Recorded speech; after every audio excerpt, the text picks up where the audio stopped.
Hello, hello, everybody. Good evening, all. Taking it off mute does help. Screen looks blank. No, there we go. That's good. I think that's it. How's everyone doing? Let me know. Okay, lower that down. That's my monitor. Let me know if you can hear me okay. I think you can because I just heard myself through my phone that I use for doing my monitoring live. So I think we're all good. How's everyone doing this evening? Hello, Wildflower, Katrina, Wesker, Censored, AJ, African Maverick, what a name. Talia, Adam, how's everyone doing? Renaissance Woman, Charming Aquarius. Hit up the likes if you're here with me. Let's fill up the room. We've got 40 people already. Fantastic. That's a good way to start. Yeah, fantastic. We're gonna have a good session today. I really do feel like we'll have a good session today. I'm hoping that it's not too long because I haven't designed this to be long. To be honest with you, I was getting a little bit of itchy feet because I haven't been live with you guys for so long, and I feel like we haven't broke bread. And it's been a little while now, so I thought, you know what, let me go live, let me break bread with the community, let me say hello to everyone, and let's cover an interesting topic that's hopefully going to leave us informed, a little better informed than perhaps we were previously about the subject. Now, I have been very busy. Well, it's kind of two things. I've been busy, but I've also been marginally less productive. I think it's because the weather's switched and it's gotten all cold and dreary, and I think it's having an effect on my output, to be totally honest with you. But I haven't been unproductive. I've been doing reconstructions. So let me know in the chat if you've seen my latest reconstruction, one of Menkaure, or someone actually corrected me and said his name is Ra Meka,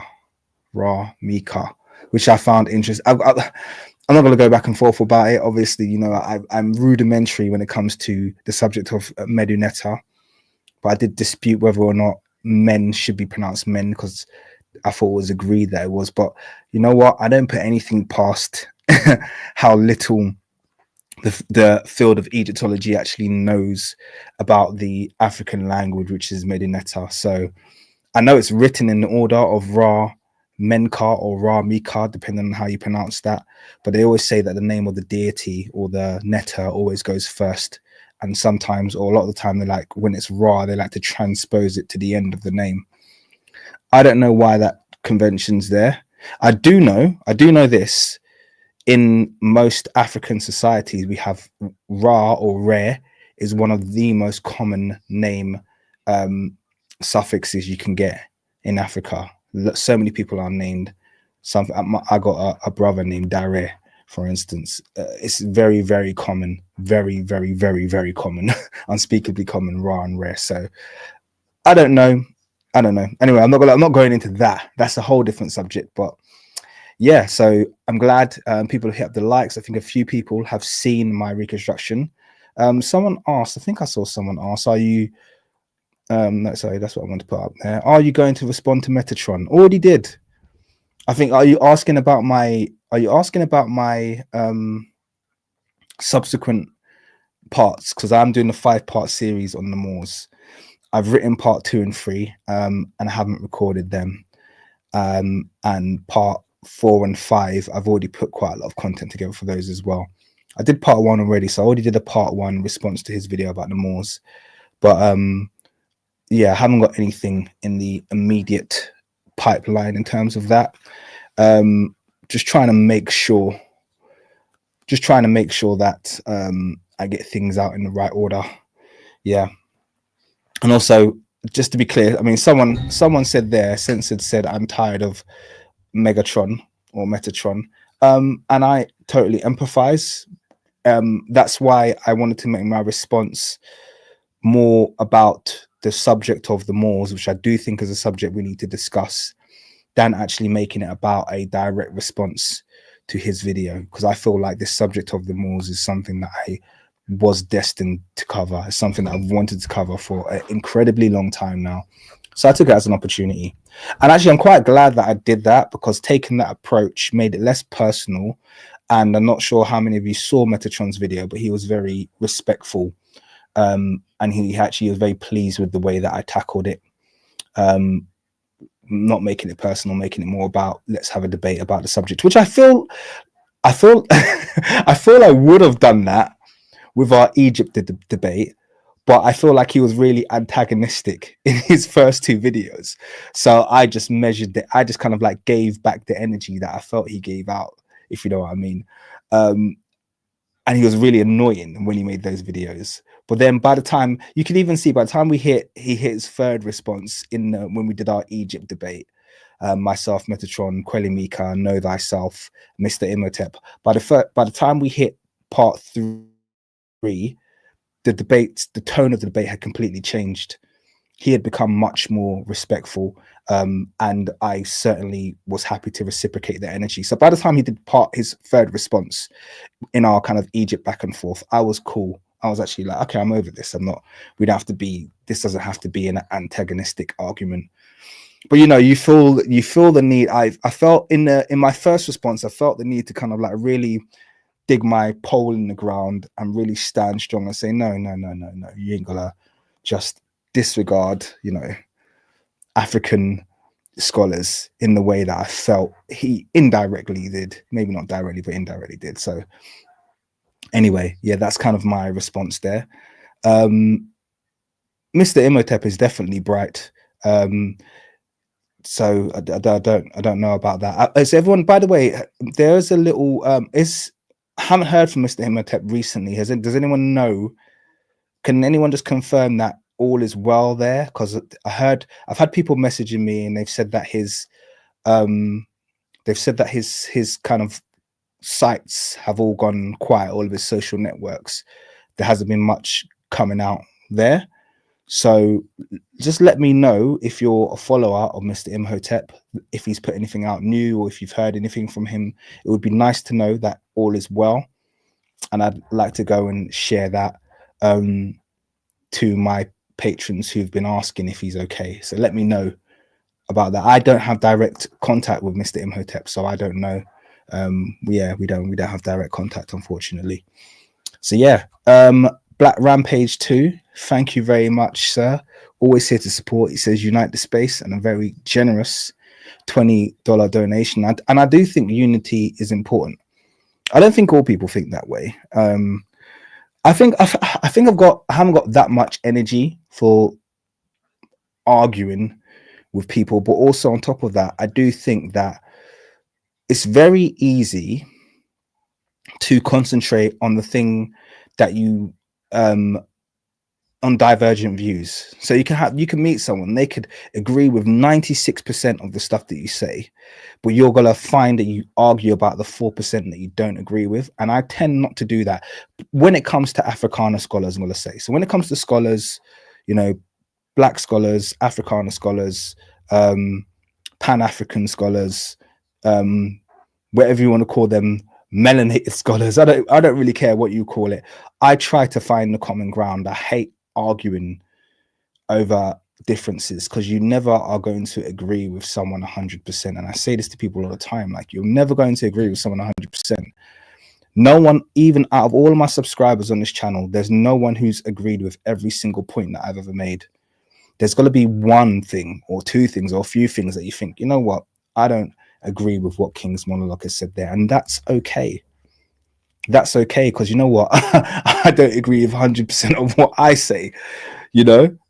Some stuff is still very much in the theory space, when I'll present that when I release it. So you can't be too sure, and you can't be too dogmatic about anything. Try and be open-minded, but also be willing to kind of agree to disagree and say actually, you know what, we can link up on this area here. We can link up on this area here. So yeah, that's kind of my approach. How's the room doing? 106 in the room. Fantastic. We haven't even started the subject. Okay, so let's get on with it, because I think that's enough of the niceties and the small talk. Thank you everyone in the chat. Yeah, so and keep an eye out for Mr. Imhotep. Shout out to King's Monologue from the Fight Doctor. Thank you very much. Talia's in the house. Ivy, Bantu Beauties, what's going on? How you doing? Interesting. I like the name. Thank you guys. All right, so let's get started. So what's this all about? Okay, Wusa. This session today, I'm going to try to get through this, first of all, relatively quickly. I say this at the start of every live stream, and then it goes on for 3 hours. But basically, Schuenemann Keita, who's pictured in the thumbnail, you can see him on the screen at the moment, Dr. Schuenemann Keita, I should say, is a very excellent anthropologist and is very much one of our living Sheikh Anta Diops right now. And I love pretty much everything that he produces. And sometimes you go away and you need to go away and then come back and revisit someone's work. And that's kind of what I did. And I was like, God, this guy's brilliant. But not only is he brilliant, he also very much agrees with many of the ideas that I try to present on this channel. Now, you can see the subject is African genetics.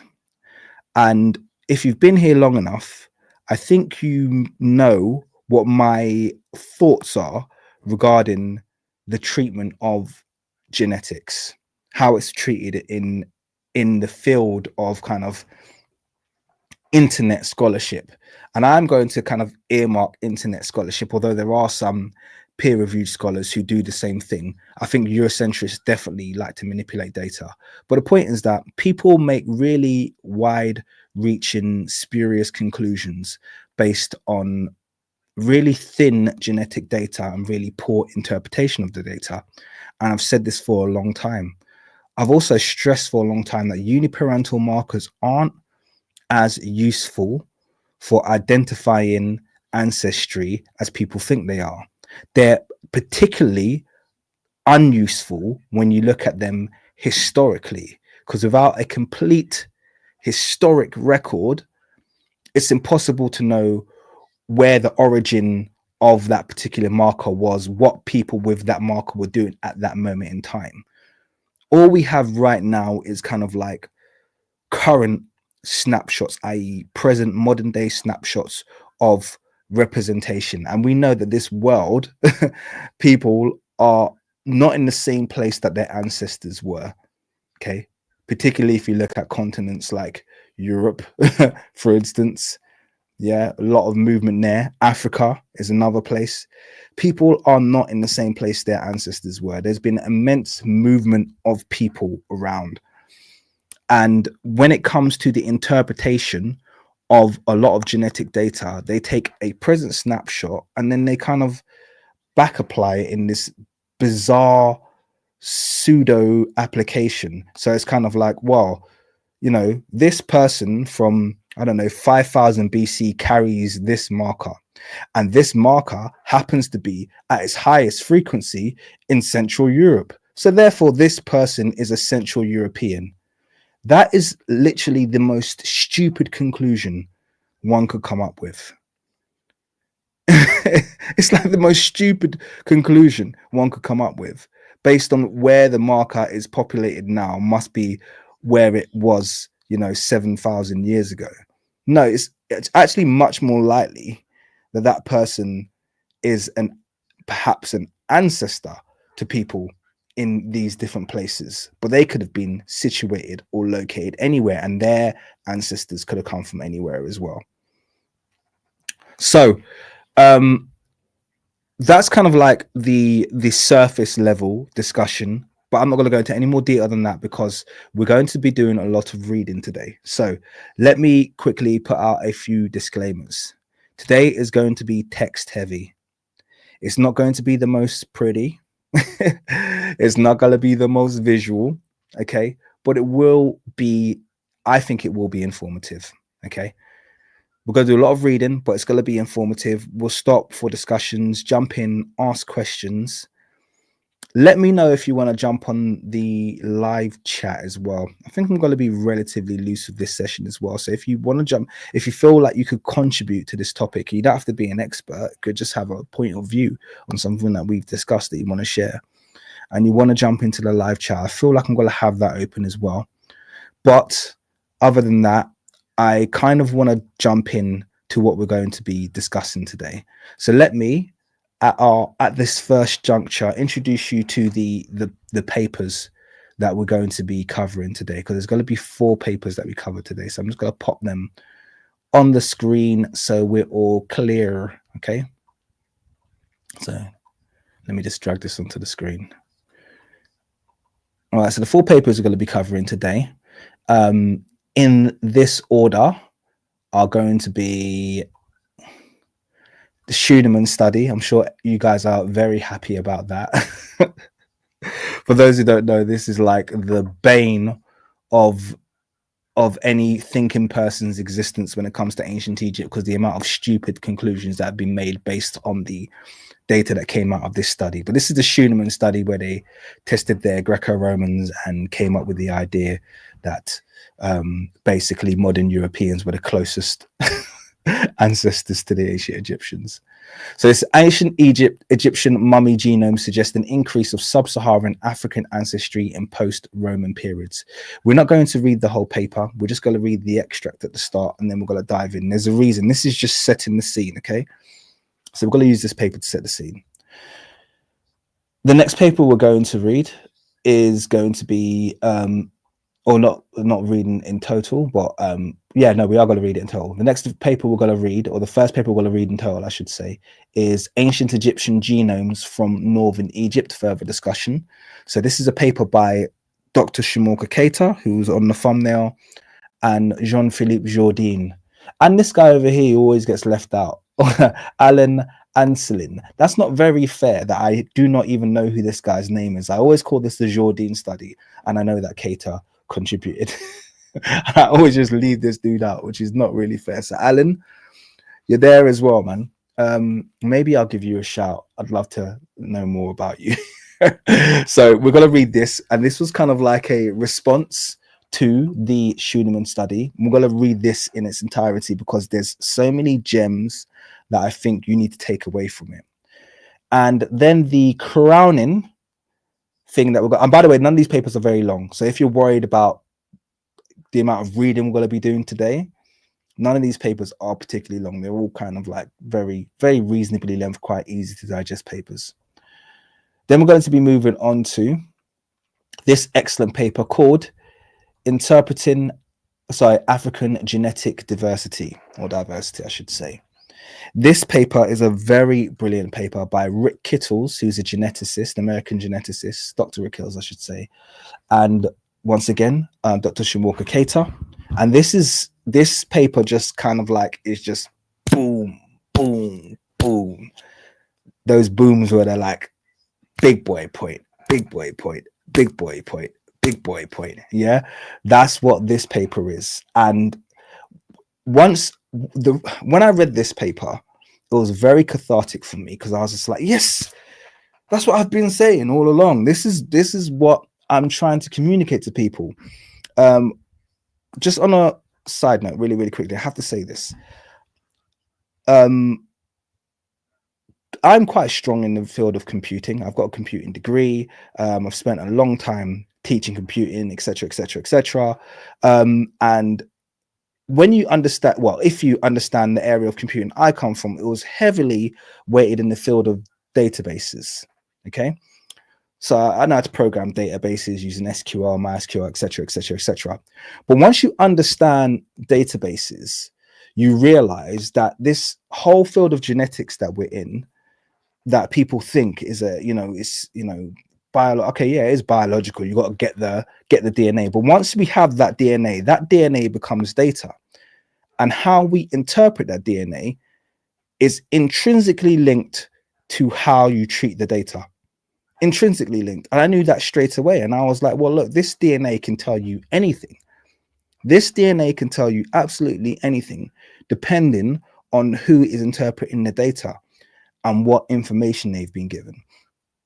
So I'm just going to put that on the shelf really quickly, because it's really important that we understand that when it comes to things like uniparental markers, we are dealing with something that is entirely subjective in terms of how they're being treated. It's entirely subjective. And it needs, you know, I'm sure you've all heard of the term GIGO, you know, garbage in, garbage out. Okay.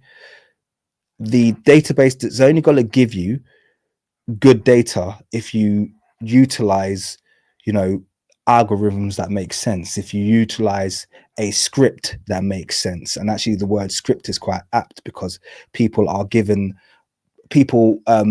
manipulate the data based on the anthropological record. And I've mentioned this before as well. So all genetic, if you've had your genes tested, your DNA sampled, and you've gone to like my 23andMe, my ancestry, blah blah, yada yada yada yada yada. Yeah, if you've been to any of these places and had your DNA test, if you read the pack, they'll all say the same thing. They'll tell you that the DNA is interpreted utilizing anthropological studies. Okay, because the DNA itself can't tell you anything about time, really. Yeah, it doesn't tell you when markers were picked up. They can only guess how long a marker's existed based on its preponderance through the populations, and how many people have it and in what concentration they have it. And once again, it's all to do with, you know, manipulation of data. But I also tell you that they make conclusions based on the anthropological record. So if the anthropological record they're using, or at least the historical record, I should say, if the historical record that they're using turns around and says to them, hey, you know, 400 years ago, all black people were in Africa, and no one and no black people were on any other continent. They were all concentrated in Africa, and any black people who were in Africa were slaves. If that's the data that they've been given, then that's how they're going to interpret the data. Okay, that's the lens they're using to interpret the data. So if they see a bunch of, you know, markers that they associate with a black population popping up in, I don't know, Nicaragua, or, you know, China, or somewhere where it's not supposed to be, they'll just quickly go, oh, a bunch of slaves must have set up a colony there, or oh, must be descendants of some kind of slave, and that's it. Okay, they'll disregard it. Okay, it's a random happenstance. It's a thing that's happened, but it shouldn't happen, because of how they're interpreting the data. Whereas if they found a bunch of European genes there, and the historical record told them, oh, you know, well, there's a, you know, early Europeans crossed into this region and this state, and then blah blah blah, set up a city over here, they'll be, oh, like this must be descendants of those early Europeans who did that. They're just utilizing the historical record they've been given. Okay, so I know I've waffled, but it's important that I kind of express that to you. It will say this on your kits that you pull out. Okay, it will tell you this. All right, and it's really, really important that you do that. Okay, so now let's dive in. Oh, there's one more study. You can see I only gave you three of the four. The fourth one is one that I've covered with you guys before, but it's really important, and we'll touch on this one once again. It's the genetic landscape of Equatorial Guinea and the origin and migration routes of the Y chromosome haplogroup RV88. Now, this is really important, this one, okay? Because this one, which was done in 2016, and since it's been done, has been totally ignored by mainstream anthropology, actually turns the entire field of anthropology, or sorry, genetic analysis on its head. And that's why they ignore it. They always ignore data that's not suitable for them. In fact, this study here, interpreting African genetic diversity, turns the field of how we should be treating genetic data around the world. It turns it on its head. If people took this study seriously, and they should do, there'll be a completely different approach to how these things are being done. Okay, so there you go. That's the long intro. 25 minutes in, no paper rate. Let's dive in. I'm gonna dive straight in. We're gonna start reading. Whilst I'm doing that, someone said hit the likes. I'm gonna ask you to do the same. Yes, hit the likes up. I've got 171 people concurrently viewing, so I should have more than 171 likes, please. All right, let's dive in. Okay, so this paper here, we'll start off with the bad. Okay, ancient Egyptian mummy genomes suggest an increase of sub-Saharan African ancestry in post-Roman periods. Okay, so I think for this one, what I'm going to do is we're just going to read really the extract, okay, because it tells us most of what we need to know.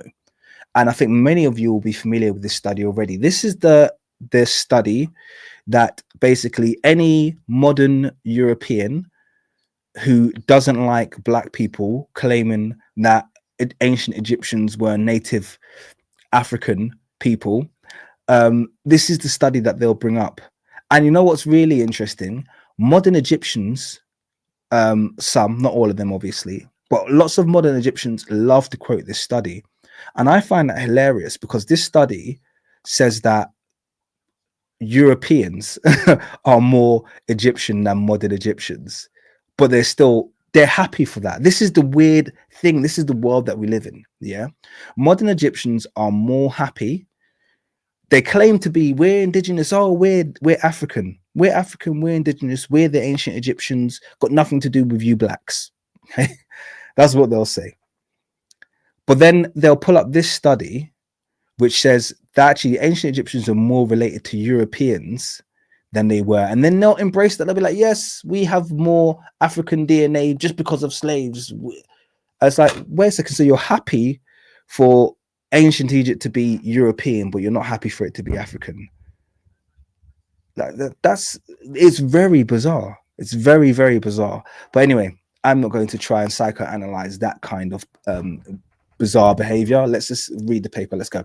Egypt, located on the isthmus of Africa, is an ideal region to study historical population dynamics due to its geographic location and documented interactions with ancient civilizations in Africa, Asia, and Europe. Particularly in the first millennium BCE, Egypt endured foreign domination, leading to growing numbers of foreigners living within its borders, possibly contributing genetically to the local population. So here's the first irony, okay? The first millennium BCE, yeah, this is where a bulk of their samples came from for this study. And they're quite clear to say foreign domination, leading to growing numbers of foreigners living within its borders, possibly contributing to the local population. So they've made an admission there, yeah? Loads of foreigners, first millennium, okay? Here we present 90 mitochondrial genomes. Now, mitochondrial, that's your mtDNA. That's a uniparental marker. That doesn't cover your whole genome. That's just like your mother's mothers. It's your single line female lineage, okay?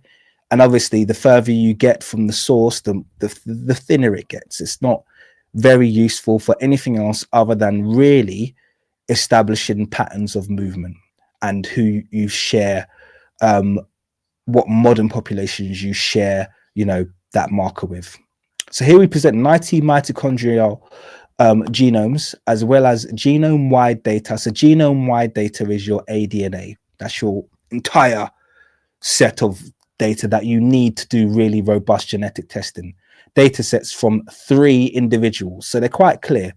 We only got genome-wide data from 3 individuals. So yes, okay, you got 90 mitochondrial, but you only got genome-wide data. That's the kind of the useful stuff. Let's be honest. It's only that stuff that you can make any kind of conclusions about people's kind of ethnicity or origins. You kind of get an idea of that from the autosomal or from the genome-wide data set. You can't get that from the mitochondrial data set. Obtained from Egyptian mummies.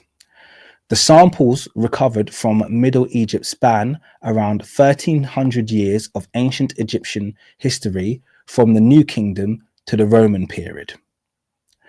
Our analyses reveal that ancient Egyptians, so notice here, okay, we have the admission, okay, of foreign numbers growing in the first millennium BC, okay? And then they move on to here to say the samples recovered from Middle Egypt span around 1300 years of Egyptian history from the New Kingdom. Now, I can tell you right now, they only cover the very late New Kingdom, which is very, very close to the first millennium BC. And I think that was maybe one sample. And then the rest of the samples are all firmly in the late period outside of Egyptian rule. And inside this period that they've already established was foreign. But they create these kind of boundaries and say, oh, we tested from here to here, like it was a really broad, where it's like, well, I think maybe got one that fell into the very late in the New Kingdom, and the rest were all in this foreign period that you already spoke about. But that hasn't stopped them from using the word ancient Egyptian.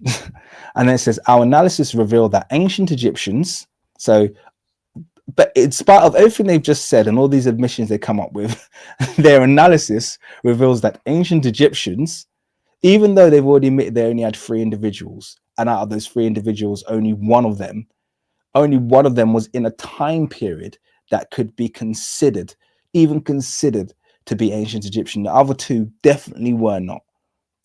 So even though they've admitted they only had 3 data sets, genome-wide data sets, 90 mitochondrial genomes, they've still come up with ancient Egyptians shared more ancestry with Near Easterners than present-day Egyptians. So here, look at that.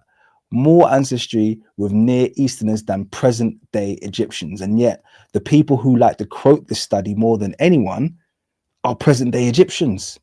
And this study is saying, hey, you're not even the closest related. They're happy. They're okay with Near Easterns. And by Near Easterns, it's not just talking about Arabs here, it's talking about Lebanese, Turkish, yeah, it's talking about all kinds, yeah, who received, and anyway, so let's go on, who received additional sub-Saharan admixture. So apparently native Egyptians, or current Egyptians, I should say, modern Egyptians, received additional sub-Saharan admixture in more recent times. Now, isn't it funny how they've just pulled out? Why is that even relevant?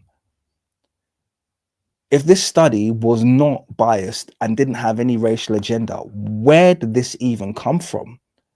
Who asked about sub-Saharan admixture? And why is the percentage of sub-Saharan admixture even relevant to the study? You can see really what they're shaping up to do, or what they're trying to do with this ridiculous study.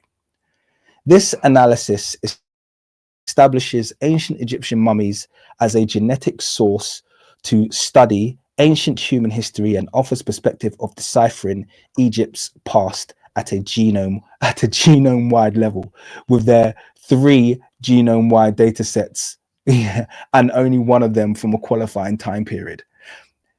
This is an awful study. It's an awful study. Even if you're willing to read it, they've already in the opening extract told you everything you need to know about this study, not needing to be taken seriously. Now, I could go on. I've done a very extensive documentary breaking this joke of a study down.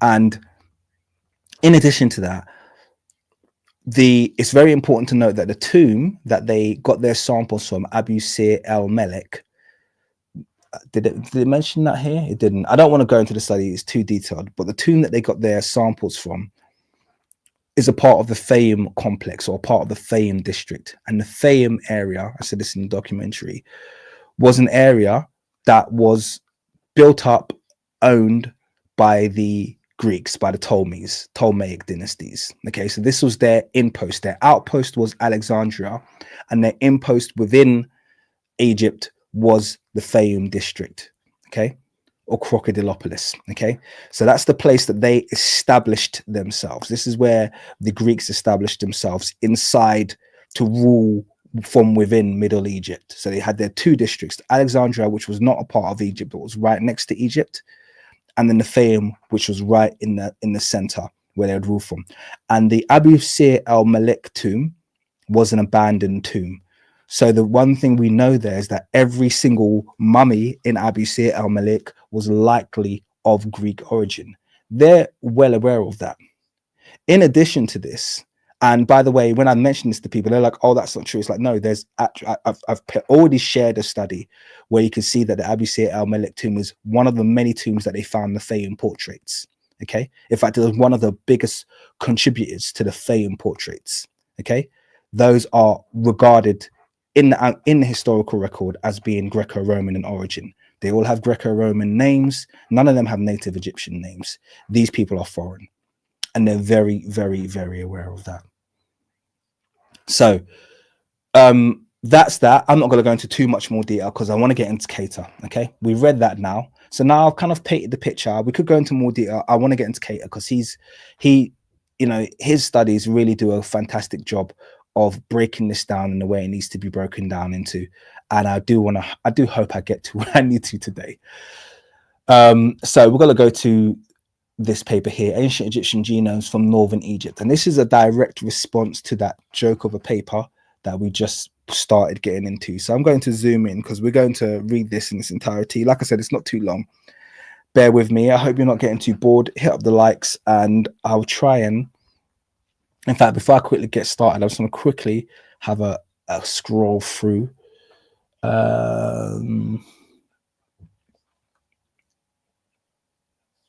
Yeah, some of you are coming up with very good points already. One point being that where what they've classified as modern or as sub-Saharan DNA, is it even sub-Saharan? I would argue that it's not. Once again, because if modern sub-Saharan people carry that DNA, who's to say they weren't native at that time to Egypt or native to the Nile Valley at that time, or they are native to the Nile Valley at the moment? Well, because they're geographically, south in latitude now, they're now classified as sub-Saharan, as though it's some big foreign thing. But they were happy to have Middle East, which is a completely different continent. They were happy to have Middle East being classified as the true native Egyptians. Isn't that ironic? Okay. I want to give a big shout out to Chris, who's given a donation. He says, "What's the definition of Near Easterner? Keep up the good work." Absolutely. That's loose. Okay. I'd say the definition of a Near Easterner from this study, from the study we we're just looking at, from what I read, is as loose as the definition of a sub-Saharan. And we know a sub-Saharan African can be someone who's geographically south of the Sahara, but it can also be a black person who lives within the Sahara. And it could be a black person who lives, who ancestrally is in Asia, but shares a phenotype with Africans. It's loose and it doesn't have any scientific strength or rigor. And it's a term that shouldn't be used. Unfortunately, it's used in this study, but there is a bit of a reason why it's used in this study. But thank you very much, Chris, for your $20 donation. Let's go. So this paper, like I said, by Jordan Keita and I never realized that before. There's two Jordines. Must be brothers. I really need to pay attention more. I literally stopped reading here. So we have Jean-Luc Jourdain as well, and Alan Hanselin. Oh my gosh, how to disrespect contributors to a paper. Not good. All right. Schuenemann and all seemingly suggest, based largely on the results of an ancient DNA study of later period remains from Northern Egypt. Remember I said that later period remains. Okay, so they harp on about the fact that you have all this foreign influx, and then they go, well, anyway, we're going to call them ancient Egyptians. From Northern Egypt, that the ancient Egyptians, and they've put it in quotations there, we're going to be using as a shortened version, as an entity came from Asia, the Near East, NE, and that modern Egyptians received additional sub-Saharan African admixtures in recent times. And this is the reason why they utilize that term sub-Saharan African in this study. It's as a direct rebuttal to the claims made in the study. So this is the same study where we get the DNA, the STR profile DNA results from. Okay, and this is why they classify them as sub-Saharan. Okay, so I hope you can understand that now. After the latest period of the Pharaonic era due to the trans-Saharan slave trade and Islamic expansion. So remember what I was saying to you guys earlier about the interpretation. This is what not just them, but every single DNA company you're signed up to is utilizing this kind of rhetoric, this kind of record, okay? They are not coming out with they're not approaching history in a way or in an objective way that is going to make your results from them be meaningful. That's just a fact, okay? In spite of the implied generalization about origins, the authors do offer the caveat that their findings may have been different if samples had been used from southern Egypt. Well, and during the actual dynastic period, that's no friggin', you know, there's no reward for figuring out that that's the case. And this is a significant admission. So they admit this. Now, on a quick side note, without going too far, why do they admit this but then go on to make stupid claims anyway? Answer is because they know no one's going to care. This paper was made to serve an agenda and a purpose, and the moment they published this study, it was jumped on by media across the world, jumped on by the Egyptian antiquities, jumped on by everybody who wanted to say the ancient Egyptians weren't black. And that's why this study was produced. Okay, so they can make these admissions and not worry about them at all. Their conclusions deserve further discussion from multiple perspectives, which cannot be fully developed due to space limitations. There are alternative interpretations of the results, but which were not presented as is traditionally done, with the exception of the admission that results from southern Egyptians may have been different. Okay, so that's literally the only admission that they made. But there are multiple problems with this. I'm going to go into that. The alternative interpretations involve three major considerations. 1, sampling and methodology. 2, historiography. 3, whoops, don't need that. 3, definitions as they relate to populations, origins, and evolution. So let's start with number 1. Sampling and methodological strategy. The samples can be questioned as to their representativeness of Egypt in terms of size, spatio-temporal, and socio-cultural aspects. Okay, so there's problems with the people that they chose, essentially. All of the samples are from northern half of Egypt. From one nome, which is 2.4% of the 42 nomes, ancient Egyptian nomes. Ancient Egyptian culture originated southern Upper Egypt. I do think it's also important to note, which maybe wasn't picked up or missed in this study, is that it was from a nome that was basically under foreign rule, okay, taken over and colonized by a foreign rulership, and also has been acknowledged to be of Greco-Roman contents. Next, the socio-cultural dynamics are not fully considered. The information on the origin and social status is incomplete and unknowable, in fact. Okay, so this is important. All right, they don't know enough about what they're testing. The mummies are clearly assumed to be representative of the local population without any evidence that they are, based on an incomplete archaeological report, in spite of the historical information provided about northern Egypt's interaction with the Near East since the pre-dynastic, and the known settlements of Greeks and others in northern Egypt in later periods. And once again, I'm going to stress this very tomb was a Greek-owned tomb, part of the Fayum complex. Very important. I want to give a quick shout out to Pepper7. Thank you, brother. I appreciate your contribution. He says, excellent work. They're going to mislead a lot of people. Reason why your work is so important. Thank you. And hopefully you're going to get a lot out of this. This is going to get better, by the way. Hope I'm not losing too many people. This study and the works that we're going to be going through are going to get better and better. So let me carry on anyway. The timeline is not representative of ancient Egyptian history. 3,000 years is missing, e.g. pre-dynastic, early dynastic, Old Kingdom, and Middle Kingdom. And we've already mentioned that the period of the Late Kingdom that they got one of their samples from is very, very dubious given the state of the Abu Sir el-Melek tomb.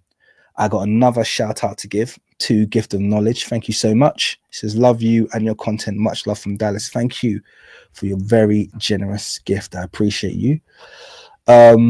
Let's carry on. The samples cannot be convincingly said to represent true breeding populations or those that truly integrate historical information. The authors use Bayesian reconstruction of population size changes through time with Beast. Oh, I should have looked this up. I had a note to look that up properly. I don't know. I know that's something to do with a database that they use, a population database, but I literally was supposed to research this before this live. So please forgive me. This point might go over the head unless you know what it means. Feel free to put an explanation if you do know what it means. This is my fault. I should have had this prepared. For which there is generally a discrepancy between the marginal prior and the original prior distribution. The available information on the comparison between original and marginal priors and on prior and posterior distributions does not consider possible population substructure. So this is to do with how they calculated the population, etc. Like I said, I forgot to look this up for you guys, so my apologies. I think that's the only one though, so we'll move on. Sex-biased sampling, mitochondrial DNA.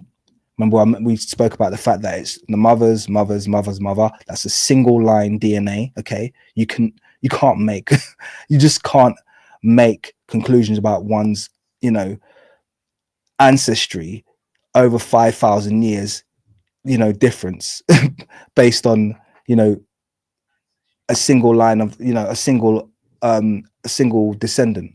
Or sorry, a single ancestor. It's absolutely ridiculous. That's just pseudoscience at the highest order.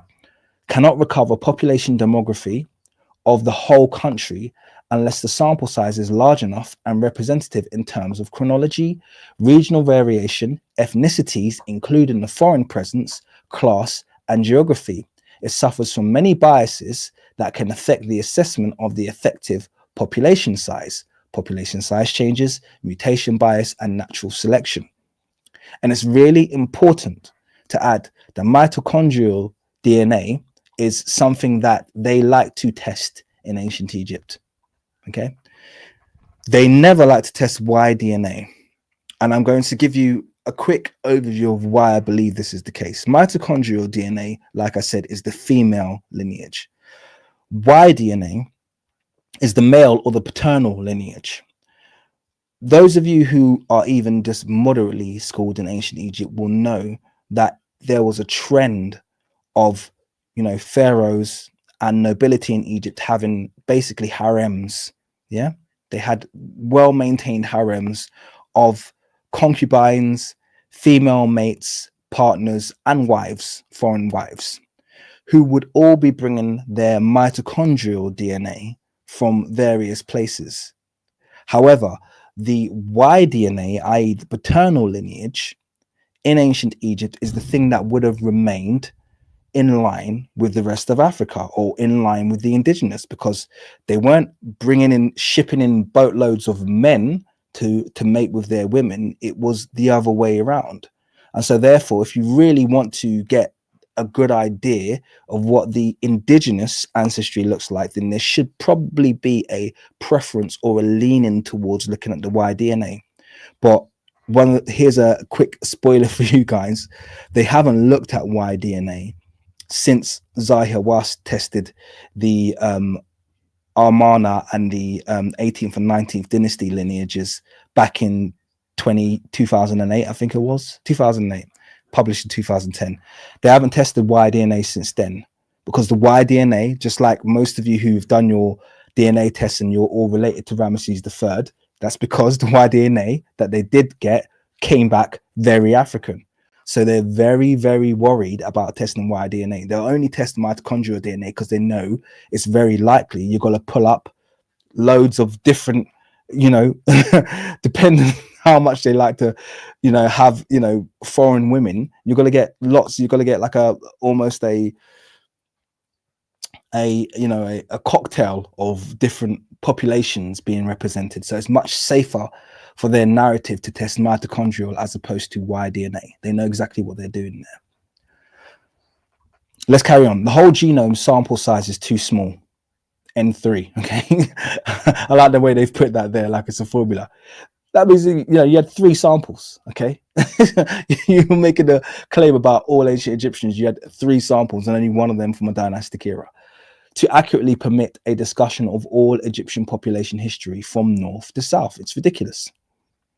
And that moves us on to the next point: historiography and misinterpretation. The Fight Doctor. Sorry, I'm going to come on to this. The 18th and 19th dynasties were R1b, correct? No, it's not true. Well, allegedly, Tutankhamun was R1b, but I'm going to talk about that in today's live stream. So just make sure you're here after this paper. We're going to touch on this because it's part of us looking at all this. I don't want anyone, the one takeaway that I want everyone to have after we've completed this live stream is not to take uniparental markers too seriously. I don't hang my hat on them. I don't ever, you won't hear me promoting them. Even people who come to me and they're like, oh yeah, I'm related to Ramesses III, or we share an ancestor, wherever it is. You notice I don't ever publish any of that stuff because I don't believe that uniparental markers are being used correctly. I don't believe they're valid for assuming ethnicity of people. And there's a reason for that, okay? But I'm going to come on to that point because it's important that you actually ask that question. Let's go in. The authors do not consider explanations based on historical narrative, although they present historical information, okay? So here's what's important. Remember, I was talking about the fact that they manipulate a narrative that is suitable to the story they want to tell. Near Easterners' input into ancient Egypt could also be explained by old mercantile, that's like merchant relationships with Lower Egypt. For example, Madi Bhutto complex, 4000 BC, Egyptianized Asiatic rulers and migrants, the Hyksos, 1650 BC. Near East prisoners of war, e.g. from Thutmose III's military campaign in the Near East, 1490 BC, from diplomatic marriages, Amenhotep III and Mitanni princess, Giluk Hipa, 1380 BC. So can you see they've raised all of these very logical reasons as to how Near Eastern mitochondrial DNA might have found its way into ancient Egypt, just like I was mentioning earlier. Okay, they mentioned that as well, diplomatic marriages, okay, and concubines, okay. They mentioned that. So these are all methods by which you would find foreign mitochondrial DNA. But do you notice they didn't say at the start of the study, I'm talking about Schuenemann now, they didn't say at the start of their study, oh, Near Eastern DNA, it was an influx from or a result of Egyptian conquest of surrounding nations. They didn't mention that. It's just like the Near Eastern should be classified as the indigenous and the sub-Saharan should be classified as the foreign. Very tricky. Let's carry on. The authors completely dismissed the results of PCR methods used on ancient Egyptian remains. As Habicht and al. States, PCR-based methods were used successfully on mummified Egyptian cats and crocodiles without creating extensive debate. Here's just a quick one. I'm going to pause there really quickly before I go on. Michael Habicht is actually the Egyptologist that works with Cesaro Moraes, my reconstruction rival. Those of you who have been on the channel for some time now will know that name very well. And I know that also Michael Habicht has read my paper. So remember my paper responding to the his Amenhotep III reconstruction. Michael Habicht, the Egyptologist, he's read that paper. So that's it's fun to see his name pop up there. Quick shout out to Kelnari. As always, thank you for your very generous donation. I'm away on vacation. I'll watch later, but want to show my support. Look at that. Look at that. I can't say how much I appreciate that. You know, I can't state enough. And I just want to say that to everyone on this channel. Yeah, the support that I get from this channel, from you guys, honestly makes doing what I do much easier. Even today, I honestly did not feel like doing a live stream, but I felt like I owed you guys something. So yeah, you make it worthwhile. Thank you very much. I appreciate your love and support. Let's move on. So PCR-based methods were used successfully on mummified Egyptian cats and crocodiles without creating extensive debate. So they're talking about the methodology to extract the DNA here, by the way. Results that are likely reliable are from studies that analyze short tandem repeats from Amarna royal mummies. So remember, short tandem repeats, does that ring a bell, guys? This is the DNA that was extracted by Zahi Hawass. Yeah, whole genome DNA of actual pharaohs. And this is something that we stress all the time when people raise this study. It's like, you're talking about the Schuenemann study. We have whole genome DNA taken of all 18th and 19th dynasty Pharaonic lineages. You can't get more indigenous than that. We've analyzed the whole genome of pharaohs, and we already know which ethnicities they cluster closest with using the correct methodology, which is STR profiling. That's how you cluster people within populations. That is the best method for clustering people within populations, STR profiling, not random analysis, random subjective analysis of markers, deciding which ones are Near Eastern, which ones are this, which ones are from there, based on your own whimsical, your own whimsical woes and decision making is absolutely ridiculous. So let's carry on. And Ramesses III, 1200 BC. So we spoke about him already, and his Y DNA, which lines up with most modern African groups. Ramesses III had the Y chromosome haplogroup E1B1A. If you're E1B1A, you feel free to jump in the chat. I know most of you will. An old African lineage. Our analysis of STRs. So here it's really important because they're drawing a direct comparison between the study that was done with these random mummies that don't have a name from Middle Egypt, who were in a foreign district, they only got 3 autosomal whole genome DNA from, and they're from the wrong time period, and they've made strong conclusion about who the ancient Egyptians were.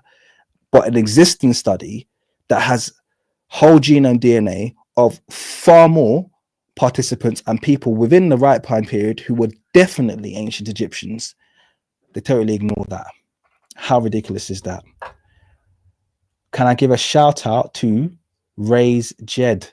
Appreciate you for that wonderful $50 donation, guys. Thank you so much. That's so generous, and I appreciate you. I hope that this is returning value to you. This is that's an amazing donation. I appreciate it. You haven't even left a comment. Thank you so much. Our analysis of STRs from Amarna and Ramesside royal mummies with pop affiliator 1 based on the same published data indicates a 41 to 93.9% probability of sub-Saharan African affinities. Now bear in mind, once again, they're using sub-Saharan deliberately. Okay, they deliberately even restricted their results to south of the Sahara, even though people north of the Sahara who are black could have made those results even more rich. This is how it was, almost like in many ways they were kind of mocking how ridiculous and how distant their results were from reality. You have to understand how clever this study was. Most of the individuals had a greater probability of affiliation with sub-Saharan Africans. Remember, that's a term that you guys used. They put it in inverted quotes there, which is not the only way to be African, a point worth repeating. So they're saying the exact point that I was just saying. Okay, they're saying we've restricted our results to south of the Sahara, by the way. So that means people who are black and north of the Sahara, like Nubians, like Tabu, like Tuaregs, like Haratin, like Tamashek, these people who we could have included, we didn't even include them, and the results are still blowing your results out of the water.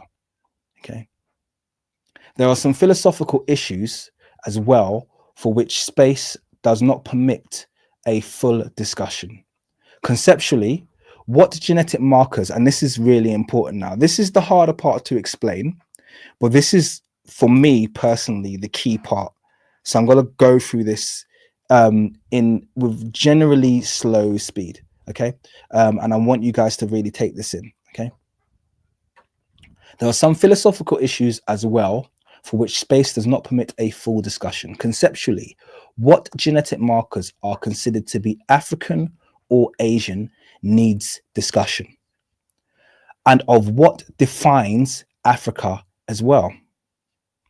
Bear with me. For example, the E1B1B1 M3578 lineage found in one Abu Sir al-Malik sample is found not only in Northern Africa, but is also well represented in Eastern Africa, and perhaps was taken to Europe across the Mediterranean before the Holocene. Okay, so they're saying, basically, they're trying to argue that this lineage was carried in from the Near East. That's one of their arguments. But the argument being made here is that, no, actually, it's very likely that this marker has its origin in Eastern Africa or somewhere in Africa and was carried out into the Near East prior to the Holocene.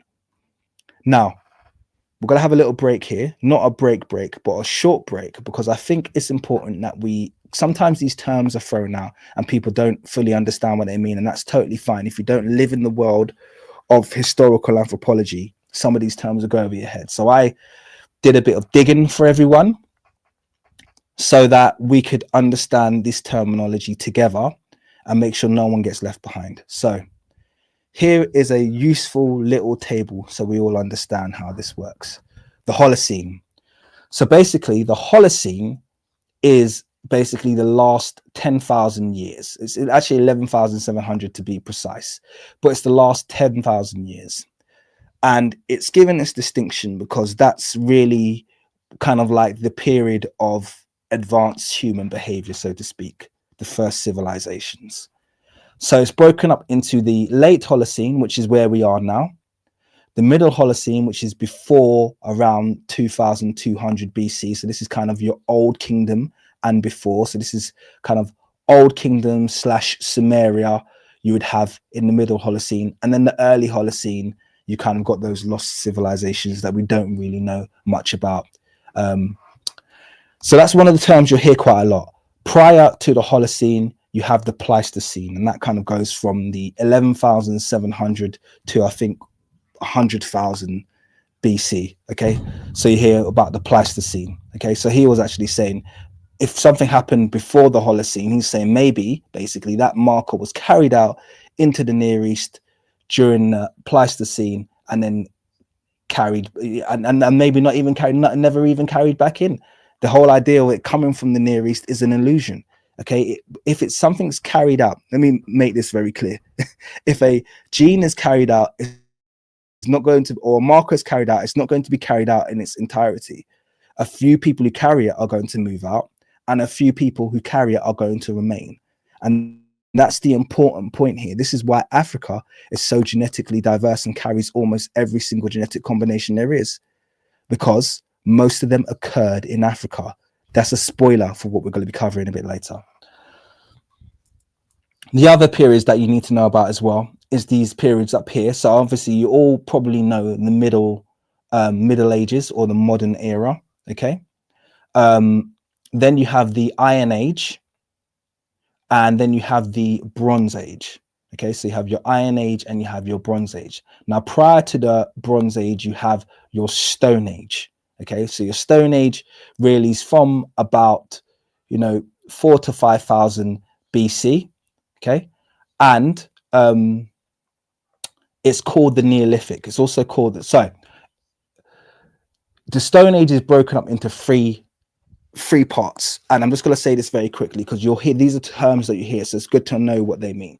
Your Stone Age is broken up into three parts. You have your late Stone Age, which is kind of, this would be like the last slice over here, and that's called the Neolithic.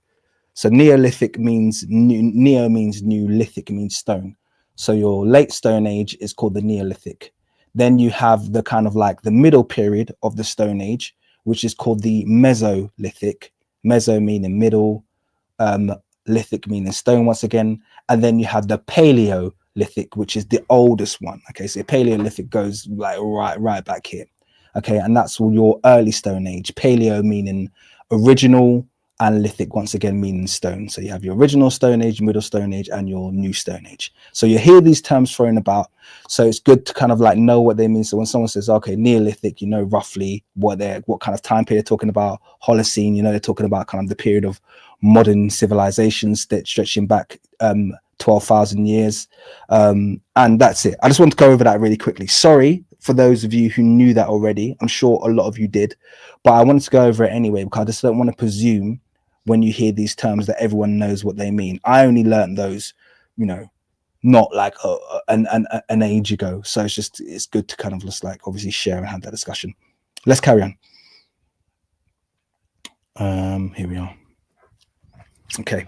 If that was useful, if that was useful, put a 1 in the chat. And if it wasn't, put a 2 in the chat, and then I'll know not to do those kind of breakdowns again. Okay. So let's carry on.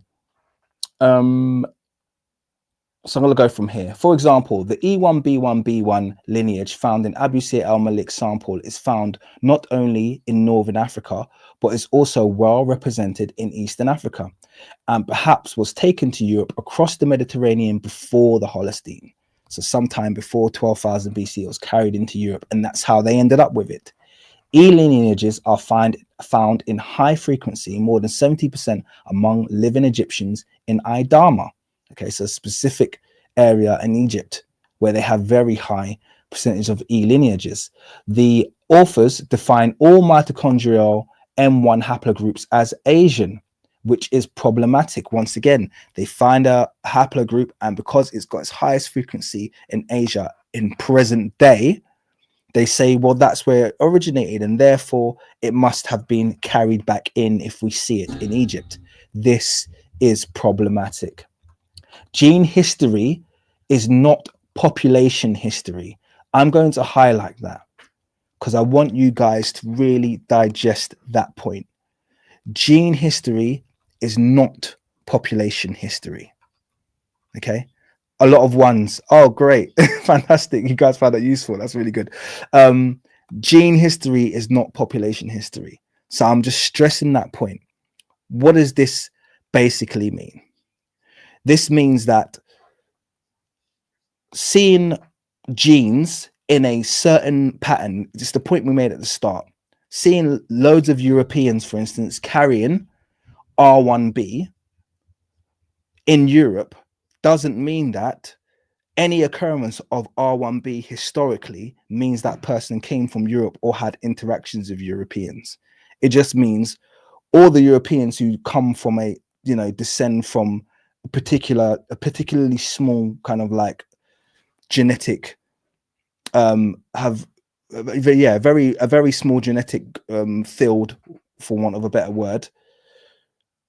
They have now expanded quite rapidly into a certain area, and now they dominate Europe. But 3,000 years ago, they weren't necessarily there. Okay. It doesn't mean that's where that gene originated. They could just be one carrier of several, of hundreds of people who carried, or thousands of people, or even millions of people who carried those genes, you know, 3,000 years ago. So this is really, really important to note. Okay. Gene history is not population history. Ultimate origins and later sources to a specific region / population are conceptually different. So let's read that slowly. Ultimate origins, i.e. where something ends up, okay, so where something originated, okay, and later sources to a specific region or population, i.e. where populations are now and where something originated are conceptually different. You can't control where your where your descendants are going to end up. You could go out right now like Isaac. Yeah, like Isaac. I was going to say like Abraham, like Isaac, and have 12 children, 12 sons, okay? And each of those sons live in a different part of the world, okay? They all become very influential, and 1,000 years time from now, your genes could be spread all over the world, okay? Any one of those populations that your sons, create has got nothing to do with where you came from. They could end up in China. It doesn't mean that you were from China. It doesn't mean that in your time you ever touched China. It doesn't mean that any of your descendants came from China. Do you understand? Sorry, someone said Jacob. Yeah, sorry, you're right. It was Jacob. Sorry, I haven't read the Bible for a long time. You have to forgive me. It was Jacob, wasn't it?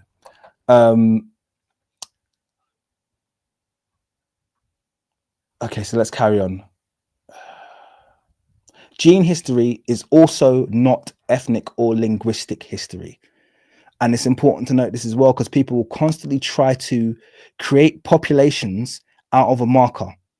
Okay, they'll say, oh, well, this person carried this marker, so they're from this population and they spoke this language and they were white. No, no, you moron. No, it's just not true.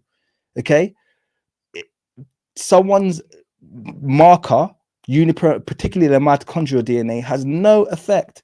There are people who are, I say this all the time, there are people who are wholly white, milky white, who carry the R1b paternal lineage. And there are people who are jet black who carry it.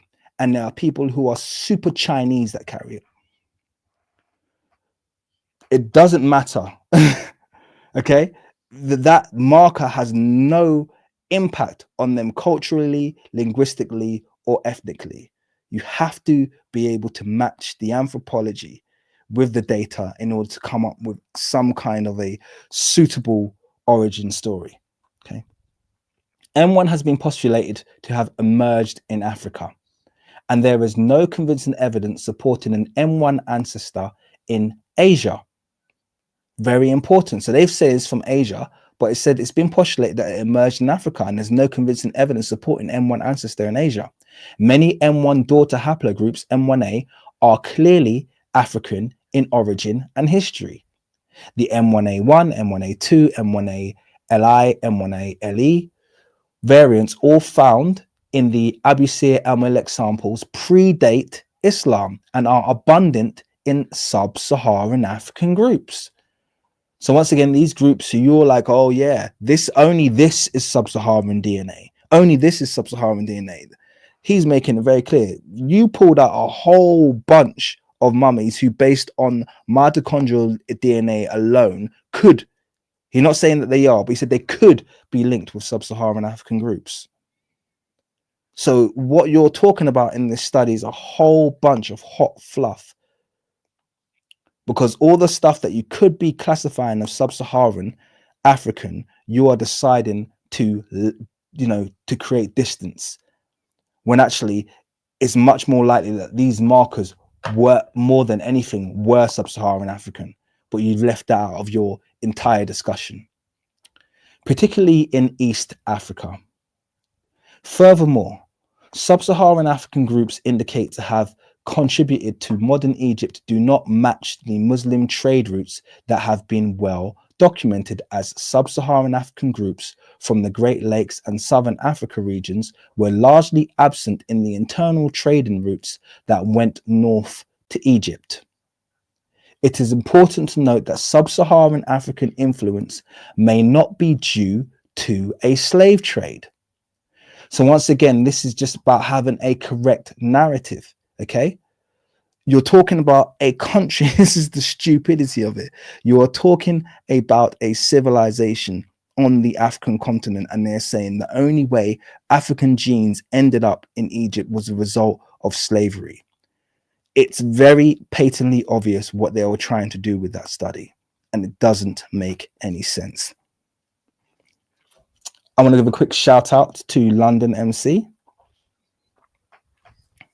My guy, London MMC, I should say. Thank you very much for your generous donation. He said a 99 molecular investigation conducted by Marin found evidence of sickle cell in pre-dynastic mummies. In 94, Beshlawi found that the Benin haplotype is the predominant type of sickle cell in Egypt. I've seen that study, and that's correct. Okay.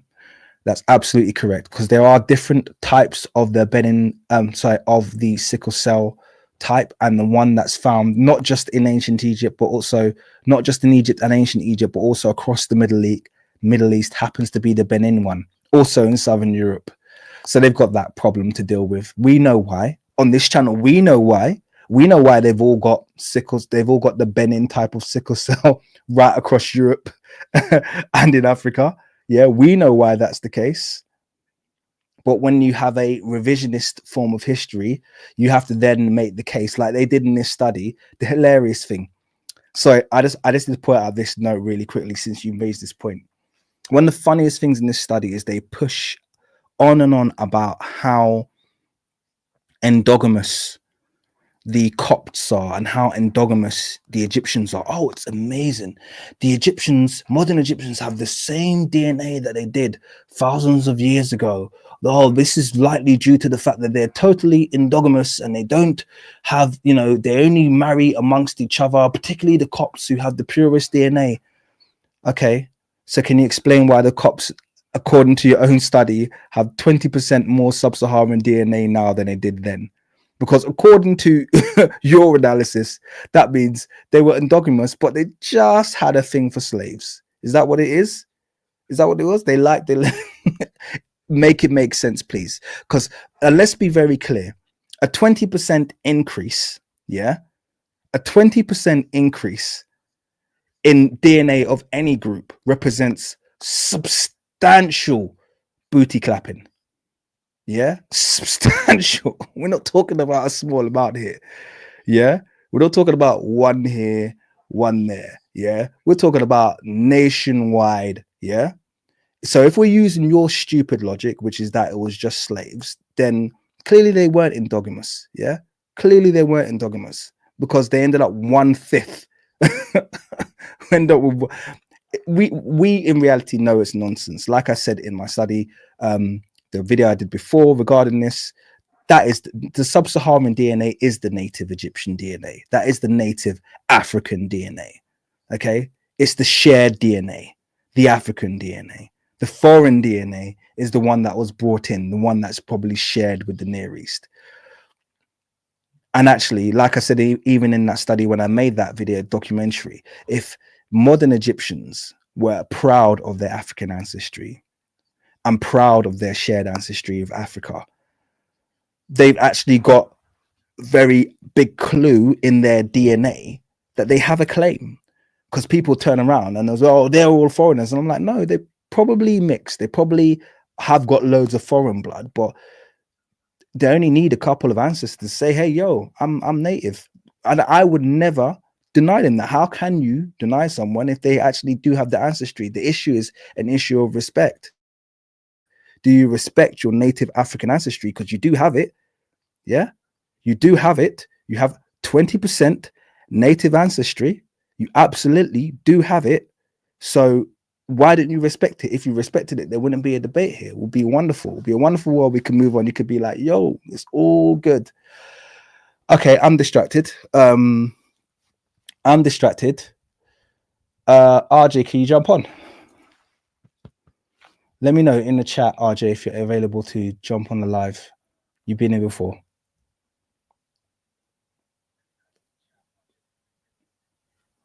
Sorry, I'm a little bit distracted. Okay, you can't. All right.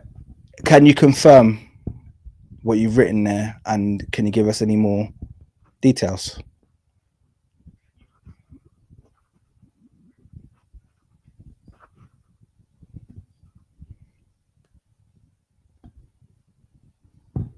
Sorry, guys, just give me a second.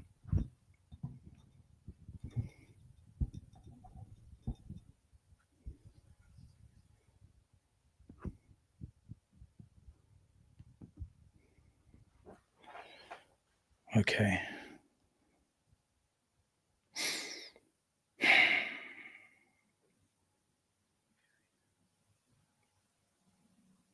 No, I'm trying to get details about what you've just posted regarding Mr. Imhotep, bro. You haven't done anything wrong. I just want to know if that's true. That's really distressing. It's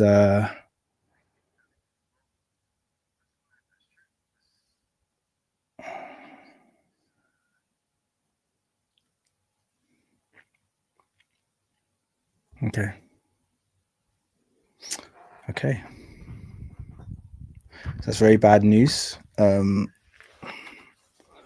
Sorry, that's just throwing me, guys. Don't know if you've read in the chat. Someone said that Mr. Imhotep is passed away. So,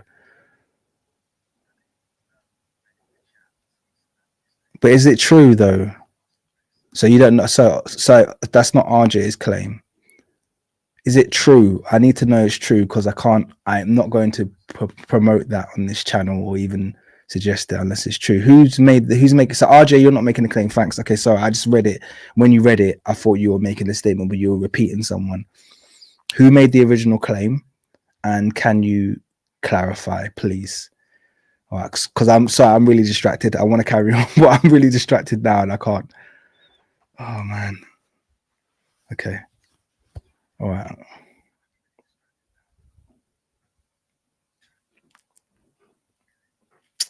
All right. Okay. So I don't think we have confirmation yet. I don't think we don't have confirmation yet. So it was written on his last video by someone claiming to know him. Patreon looks normal. Has there been a post? When was the last post on his Patreon, London MMC? Could you just check that? I'm going to carry on. Sorry, because we haven't had confirmation. So, sorry, anyone, no one be distressed about this. We haven't had it confirmed. Okay. I think people do troll in the chat. Nayas is right. People do troll a lot in the chat. I only reacted because I always see this stuff a lot, but RJ McKenzie, obviously I know him and I trust him. So when I thought he said it, that's when I paused the live stream and I was like, okay, it needs to be confirmed, but we don't know because right now I haven't heard it from anyone who I can conclusively say I know very well. So I'm going to move on. Okay. Sorry guys. It's important to note that SSA influence may not be due to a slave trade, an overdone explanation. The Green Sahara is to be considered as Egypt is actually in the Eastern Sahara. Okay, that's important to note. Sub-Saharan affinities, and by the way, can I just point out this as well? And this is obviously worth saying, yeah? So let me get the comment off the screen as well. That's probably blocking what I'm reading. Give me a second. The only people who live in the Sahara, even to this modern day, and who are capable historically of living in Sahara are black people. Okay, so I find it hilarious that they call black people sub-Saharan when actually, yes, black people are south of the Sahara, but within the Sahara itself, i.e. within the desert regions itself, those desert dwelling populations, even to this day, they are black populations. Okay, they are black populations. The only place you get non-black people en masse on the African continent are along the coastal nations and the coastal regions. Okay, very much along the coast. The Sahara is, even to this day, very much the domain of native black Africans. So it's funny that they call us sub-Saharan when really we should be classified as, if you're going to make a geographic distinction, which I don't think is correct anyway, it should be called Saharan Africans, not sub-Saharan. Because actually it's the fairer skinned or the pale Africans who aren't able to withstand the heat of the Sahara, not the black ones. So that's worth noting. So where was I? It's considered to be Egypt is actually in the Eastern Sahara. Sub-Saharan affinities of modern Egyptians from Abu Sir el-Malik might be attributed to ancient early settlers, as there is notable frequency of the Bushman canine. So they're making a very clear point here. The reason you might see sub-Saharan affinities, okay, of modern Egyptians might be because the native Egyptians, okay, historically were black. This is the point that they're making. And what evidence do we have? We have the Bushman canine, deemed a sub-Saharan trait in pre-dynastic samples dating to 4000 BC from Idama, Upper Egypt. We have the haplogroup LOF, usually associated with Southern Africans. And I do have to stress the amount of Southern African affinity there is with ancient Egypt is very strong. Is present in living Egyptians in Idama. and could represent the product of an ancient ghost population from the Green Sahara that contributed widely. Distributions and admixtures in the African past may not match current sub-Saharan African groups for the specific reason I said before, the amount of movement and migration you get on the African continent. On the definition of African, now this is a really important part as well, okay? Schuenemann and all seem to implicitly suggest that only sub-Saharan African equals Africa. So this is kind of touching on the point that we just touched on a second ago. Only sub-Saharan, i.e. only people who are geographically south of the Sahara equals African. And that there are no interconnections between the various regions of Africa not rooted in the slave trade. So basically, all Black Africans have been restricted to the south of the Sahara and only ever been in the northern or even the central Saharan part, even though that's not even true to this day, as a result of being picked up on the back of a camel and transported as a slave. And it says here, a favorite trope. The slave trope is their favorite one. Oh yeah, they're there as a result of slavery. Doesn't have to have any support. Doesn't have to have any justification. Just Black equals slave. It has to be noted too that in the Islamic armies that entered Egypt, there were a notable number of Eastern Africans. Okay, so we're talking here about the Moorish, and I'm not just going to say Eastern, even the Northern Africans, even the native Berbers back then were Black Africans. But that's a whole nother discussion we'll go into. But the point is, it is not clear why there is an emphasis on sub-Saharan when no Saharan or super-Saharan population samples, empirical or modeled, are considered. So this is what I mentioned earlier. Why did they even mention sub-Saharan? You haven't mentioned Saharan. You haven't mentioned super-Saharan, but you're just pulling out the word sub-Saharan randomly in a study where it didn't seem to have any relevance. Furthermore, there is no one way to be sub-Saharan. In this study, Northern Tropical Africans, that's a wonderful terminology there, much nicer way of basically saying Black people in the North. In his study, Northern Tropical Africans, such as Lower and Upper Nubians and adjacent Southern Egyptians and Saharans, were not included as comparison groups. And we speak about this ad nauseum. They leave out problematic groups because they want to create these distances. They'll be like, oh, we're going to compare Egyptian data with, and then they'll go to the furthest reaches, Madagascar. or you know, just try and get as far away from Egypt, try and get Black people as far away geographically from Egypt as possible in the hope that they're going to get divergent data. Okay, problematic data is always ignored, and this is noted by the authors themselves. Let's do the conclusion. The Paleolithic past has to be distinguished from the biocultural emergence in the Holocene of any society, including Europe. Okay, so here's an important point that they're making here. Remember, we spoke about Paleolithic. Okay, so that's your old Stone Age. That's almost your pre-Holocene period. Okay, and they're saying you have to consider that. Okay, to understand how a society emerges. You can't just pop out and look at modern societies to make your conclusions, including Europe. Egypt, long before the pyramids, was culturally and linguistically African. So it was just another part of Africa, as evidenced by numerous studies based on standard research which accept Egypt's place in the Nile corridor as having local origins. This is established fact. No one argues with this. Okay? The dynastic race theory has been ruled out. It has no anthropological basis. The origin of ancient Egypt from anywhere else other than the African continent has been entirely ruled out anthropologically. The symbolism found in the Badarian or Naqadan graves, so these are both pre-dynastic dynasties in ancient Egypt, etc., nor the pyramids were brought from Asia. So none of them came from Asia. None of these ideas came from Asia or the Near East. The Egyptian Neolithic cannot be shown as an entity to have come from Asia, although some domesticates were borrowed on local terms into a system of indigenous foraging in the Fayum. Okay, so once again, we're talking again about the fact that you had some of this foreign influx, foreign ideas, foreign fauna from the Fayum or being brought into the Fayum. Historical linguistics shows ancient Egyptian to be Afro-Asiatic with borrowings from other African language phyla.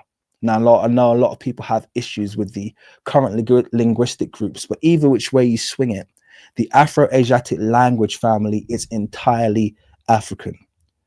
It only has one string that's spoken outside of Africa, and that's Semitic. And even that string or that phylum of Afro-Asiatic has more Semitic languages on the African continent than it does outside of the African continent. Afro-Asiatic being made up of Chadic, Semitic, Ancient Egyptian, Cushitic. I think that's it. Did I miss out any? Berber. Okay. All African language groups. So thoroughly African, a thoroughly African language family we have there. Archaeological data would seem to indicate an early indication of the Eastern Delta in northern Egypt by early Upper Egyptian rulers since Iri Hor from Abydos, who already wrote royal inscriptions in Egyptian in a script and symbolic system that used African flora and fauna. And we spoke about that ad nauseum. If you haven't watched my video about, I think it's called something to do with the face glyph, but I just talk quite relatively briefly in that, but I do talk about the fact that all of the fauna and all of the flora represented in the ancient Egyptian written language, that is Medu Neter, okay, all of the fauna and flora represented is African. They only have African animals and they only have African plants. Okay. If it was a language that was an import from elsewhere, an import from outside the Near East, like they're claiming, then it would have had Near Eastern animals. It didn't. They only had native African animals. Strangely, a very strong concentration of African animals from Southern Africa, a massively strong and a very Southern African face used for the face glyph. So, you know, lots to consider there. This region of Egypt and northern Egypt had long had social intercourse with the Near East. The ancient Egyptians in origin were not settler colonists akin to the European colonists in Africa. Okay, so we've ruled out dynastic race theory. They were native Africans. Schuenemann and all study is best seen as a contribution to understanding a local population history in northern Egypt, as opposed to a population history of all Egypt from its inception. Okay, so there's study number one done. And I'm sorry, but how good was that as a rebuttal? And by the way, guys, this study, we've kind of been through it before. The next one that I'm about to go through, which shouldn't take too long, we're about an hour and a half in now. Yeah, it won't take too long, the next one. But that's the one that I really want to get onto. We've all seen this study before. I don't want to go through it again, but you can just have a quick glance, okay? Break some hearts, okay? Cause some tears to flow. Those of you who want to question the Africanity of the ancient Egyptians, it's already been established by STR, whole genome sampling of ancient Egyptians. And remember, now you know why. If you didn't know before, now you know why they used the sub-Saharan African as a classifier here. Because even I was like, why did they? Well, there you go. Now you know why. This was literally just to kind of like slap Schuenemann right in the face and say, oh, ancient Egyptians weren't sub-Saharan African. Well, then explain why Thuya has got a 93.4% affinity to sub-Saharan Africans specifically. And that's not even including the black Africans who are north or within the Sahara. We've left them out of the sample database. That probability will go up much higher if we just made it black Africans, much higher. So imagine that they've just made it sub-Saharan Africans. Tutankhamun, How African is he? Oh no, not a lot, just 93.9% probability of being sub-Saharan African. Near Eastern, ooh, 4.6% probability. That's not very high. Look at these percentages: 6, 6, okay, 20 on this one, even though it's 70 on sub-Saharan. That's a KV35 elder lady, so that's Queen T. 6, 41.5, that's KV55 Akhenaten, has higher probability, by the way, not certainty. 4.6%, 6.1. These are low. Look at all of these sub-Saharan percentages: 93, 93, 72, 93, 41, 68, 93, 93, 92. There's no question or debate. I remember just to stress, this is just sub-Saharan Africans. Okay, not all Black Africans. This is just sub-Saharan Africans, to make the point to the Schuenemann study that it's completely defunct. It shouldn't be taken seriously. All right, let's move on. Next one that we're going to touch on. Actually, you know what I want to do?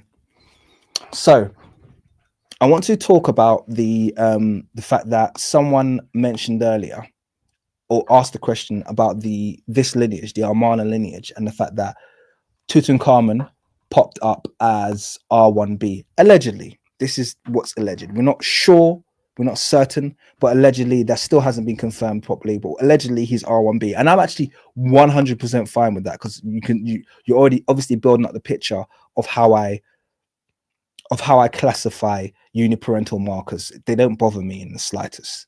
Okay, he could have the uniparental marker of an Inuit, and it wouldn't bother me, because I think most of those markers originated in Africa, and you're going to see why that's the case shortly.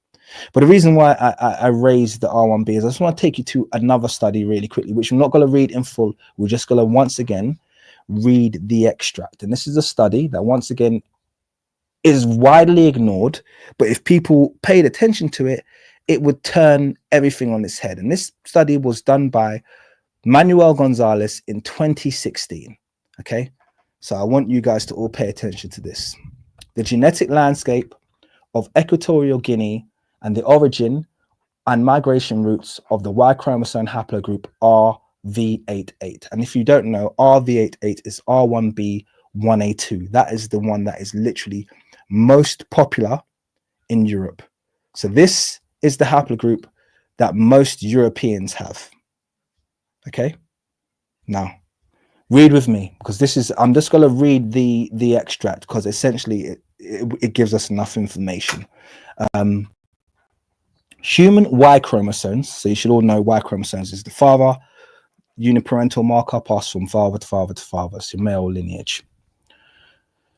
By the way, I don't like calling it male lineage, because people think, oh, well, that covers all the males in my lineage. No, it doesn't. It covers a single line, father to father to father to father to father. It only ever leads to one ancestor. So even if you are, if your uniparental marker is 600 years away from you, just to be clear, guys, when your uniparental marker is 600 years away from you, at that point, you have over 1 billion contributing ancestors.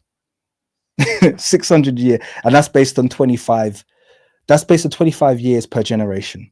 So by 600 years, you have over 1 billion contributors, and only one of those contributors is going to be a uniparental marker. So I hope you can see how small, almost insignificant your uniparental markers are in terms of your genetic makeup. All they're telling you is a little bit about patterns of a single line of your ancestry. You must understand that. Okay? You must understand that. Now, let's read this. Human Y chromosomes belonging to the haplogroup R1b1p25, although very common in Europe, are usually rare in Africa. However, recently published studies have reported high frequencies of this haplogroup in central western region of the African continent, and proposed that this represents a back to Africa migration during prehistoric times. Now, those of you who are kind of into this, have you guys been hearing a lot about African back migrations? Okay, i.e., you'll hear so many studies coming out, and people will talk about back migration to Africa. Oh, there must have been a back migration.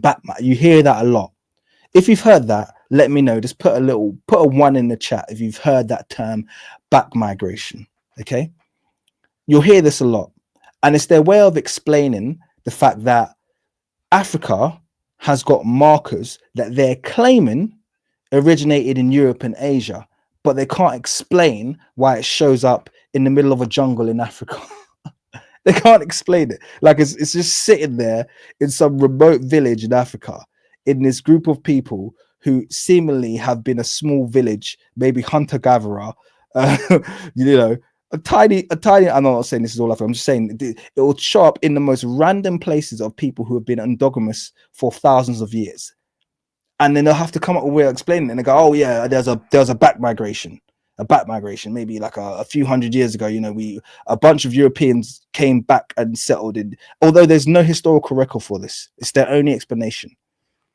The reason they come out with this is because they don't want to face the fact and the truth that many of these markers originated in Africa. And Keita's going to break this down in his paper later when we look at this, but I want to carry on reading. This represents a back to Africa migration during prehistoric times. To obtain a deeper insight into the history of these lineages. So, oh, by the way, I want you to think about that as well, because they talk about the fact that modern humans didn't leave Africa until like 50,000 years ago. I think that's kind of like the rough date they give. But then they talk about a prehistoric back migration. Now, prehistory, we're talking about before 25,000 years ago. So basically, they're saying that the African left, went to Europe 50,000 years ago, stayed in Europe for a few thousand years, and then came back 25,000 years later. And that's supposed to be significant to say, hey, you're part European. Because that's the argument that they make. Well, you're part European because of this back migration that took place in prehistoric times. What? The people that left were African, and the people that came back were African. It doesn't matter, okay? The people who left were African, the people who came back African. But irrespective of that, Street Sufi, I thoroughly understand what I'm talking about, by the way. Yeah, I thoroughly understand what I'm talking about, and I'll carry on reading it. Yeah, and I'll be happy for you to jump on if you want. I know you, but I'm not going to keep you on for too long. I know you have to shout a bit, but I'm happy for you to jump on to tell me that I don't understand. Okay, so anyway, I'm going to carry on reading. To obtain a deeper insight into the history of these lineages, we characterize the paternal genetic background of a population in Equatorial Guinea, a Central West African country located near the region in which the highest frequencies of R1b1 haplogroup in Africa have been found to date. In our sample, the large majority, 78.6% of the sequences belong to subclades in haplogroup E, which are the most frequent in Bantu groups. Now, also, you have to be careful here in terms of the use of the term Bantu here, okay? Because I did note that they're talking about Equatorial Guinea, which from my estimations is not a Bantu region, okay? So I think they're mixing up Bantu here with Niger Congo, which people do a lot. People are very lazy with what a Bantu classification is, but strictly speaking, Equatorial Guinea wouldn't be classified as a Bantu group. So I think they've made a bit of an error here. However, the frequency of R1b1 haplogroup in our sample, 70%, was higher than that previously observed for the majority of the African continent. Of these R1b1 samples, 9 are defined by the V88 marker, which was recently discovered in Africa. Okay, so 9 are being defined by the V88 marker, which was recently discovered in Africa. Let me carry on. As high microsatellite variance was found inside the haplogroup in Central West Africa, and a decrease in this variance was observed towards Northeast Africa, our findings do not support the previous hypothesized movement of Chadic-speaking peoples from the north across the Sahara as the explanation for these R1b1 lineages in Central West Africa. So to be clear, it was previously postulated that the haplogroup was carried in from the north into Central West Africa. But as a result of the high microsatellite variance found inside the haplogroup, i.e. they've got more variance inside than outside of the haplogroup, then they can ascertain that actually it's much more likely that this is the original variant, the one that's found inside Central West Africa. So therefore, it was likely not carried in. Let's carry on. The present findings are also compatible with an origin. This is the important part, guys. The present findings are also compatible with an origin of the V88 derived allele in the Central West Africa, and its presence in North Africa may be better explained as the result of a migration from the south during the mid-Holocene. Okay, to be clear. Yeah, the present findings are also compatible with the origin of the V88 derived allele in Central West Africa, and its presence in North Africa may be better explained as the result of a migration from the south during the mid-Holocene. Okay, so this study was done in 2016, and if you read through the study, which I'm not going to go through the whole thing because Keita re-emphasizes this point, and really I want to get you onto Keita's paper. The point being made here is very clear. They got evidence of this marker being inside and outside, but their version of the marker that is inside Central West Africa shows variance that is not seen outside, and therefore origin is more likely to have been in Central Africa for this particular marker.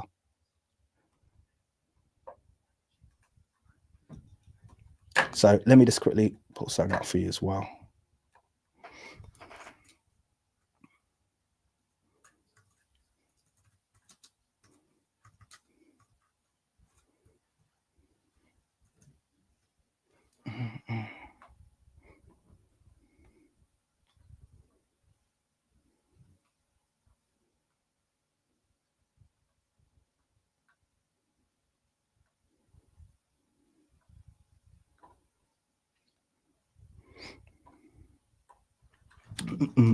Bear with me.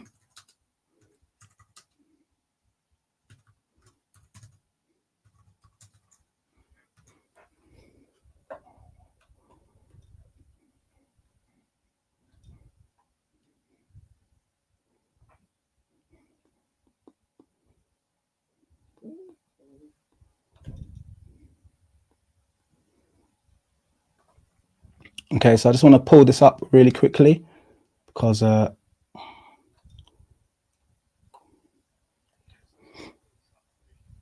me just quickly pull this onto the screen. Okay, I'm going to zoom in here. Doesn't zoom everything, but this dendrogram really quickly just to. Oh, that's not working. Let me open this in a new tab. Open image in new tab.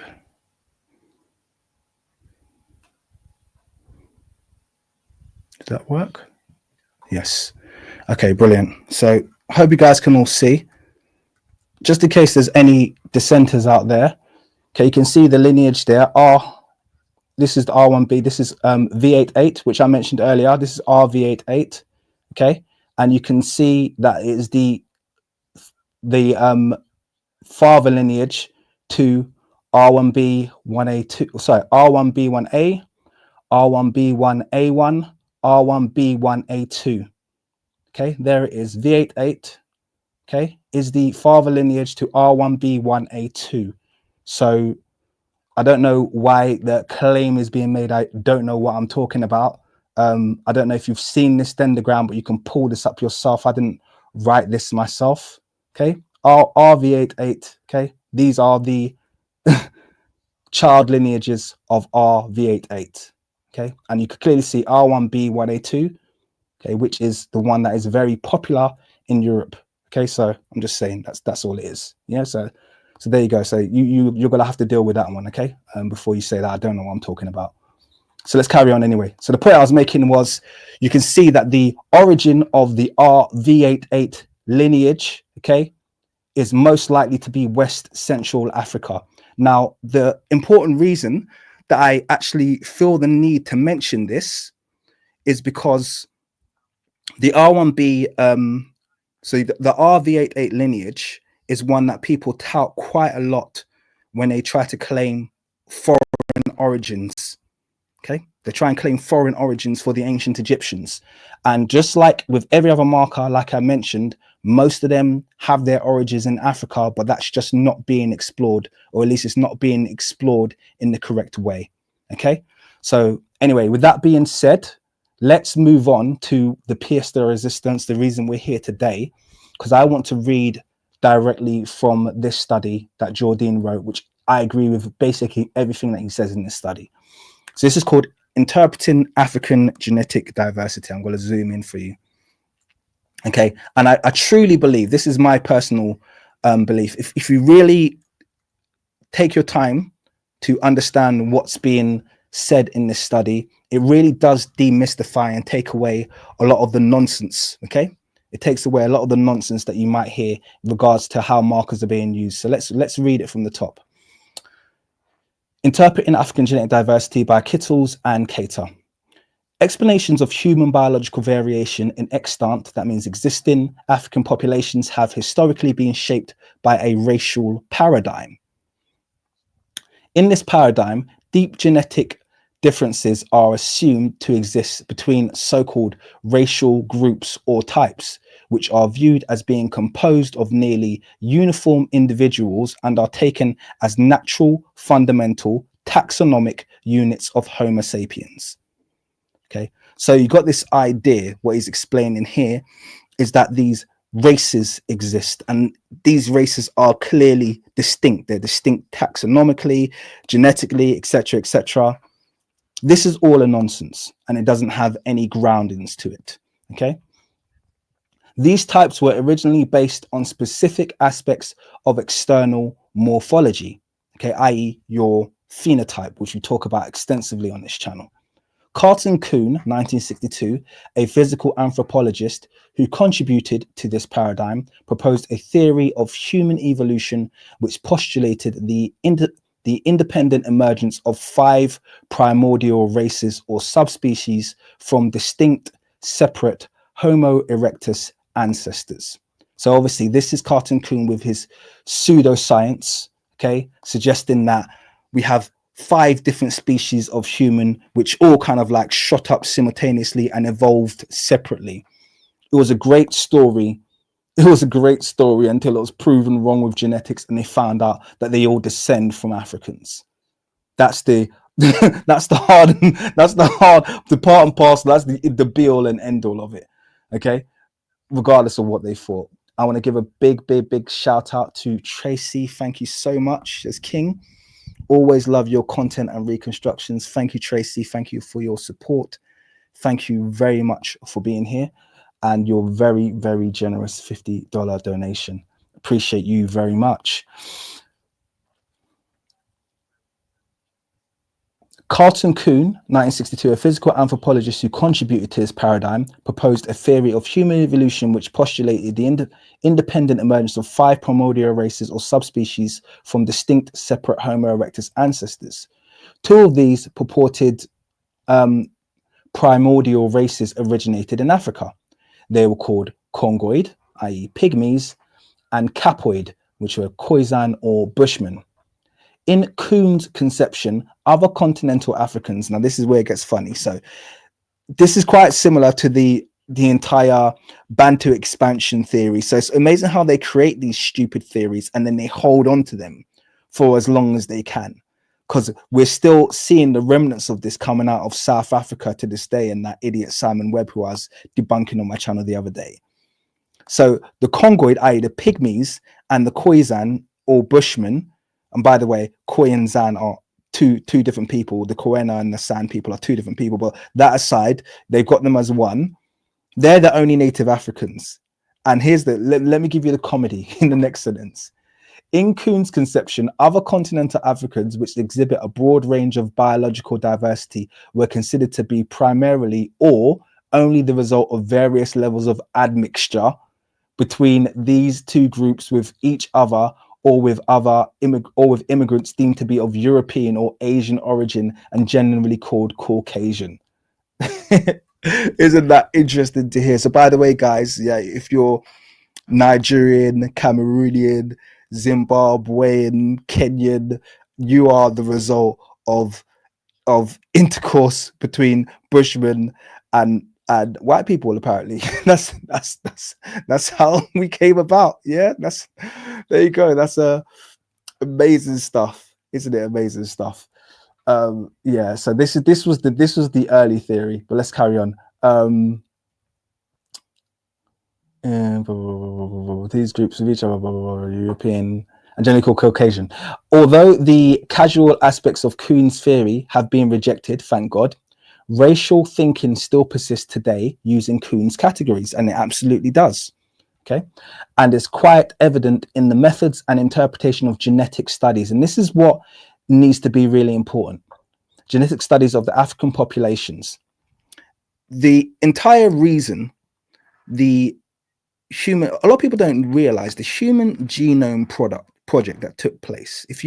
I don't know if you've ever read its agenda before, but they're actually quite clear about what the agenda was. The agenda was, are we able, after essentially sampling enough of the human race, to be able to draw clear, distinctive and definitive lines between genetic markers and phenotype, i.e., are we able to figure out the link between genotype and phenotype? And a lot of people, this went over a lot of people's heads, a lot of people weren't bothered, but I always read this and I always found it quite worrying. So why are we interested in how genetics has the physical impact of genetic markers that people carry? Surely there's much more pressing things than phenotype to be, uncovered. But they were very open about the fact that this was the whole reason the Human Genome Project took place. And by the way, if you've had your DNA sampled, you are a part of the Human Genome Project. Make no mistake about that. Okay, so I just found that very interesting, that it still seems to be this kind of like eugenics link. And that's probably one of the reasons why I haven't had my DNA sampled yet. But anyway, that was a side note. Here we briefly discuss the implications of modern genetic studies of African and world populations for understanding African biohistory. We propose an evolutionary biogeographical model as an alternative to racial explanatory models of African biological diversity. A rational definition of African in a biological sense should be derived from biogeography and not be based on uninformed and biased traditions of practice. I'm going to scroll down, and as I'm doing that, I want to shout out and make a big thank you to Jolene B. Great content as always. Thank you, Jolene. I appreciate you very much, and I thank you very much for your wonderful £10 donation. Shout out from the UK. Yeah, I gotta get I need to do some kind of a meetup in the UK, because I feel like we got a big community here as well. I'll be over in the States soon, but I definitely want to do a meetup with some UK people. I'm gonna put an event on.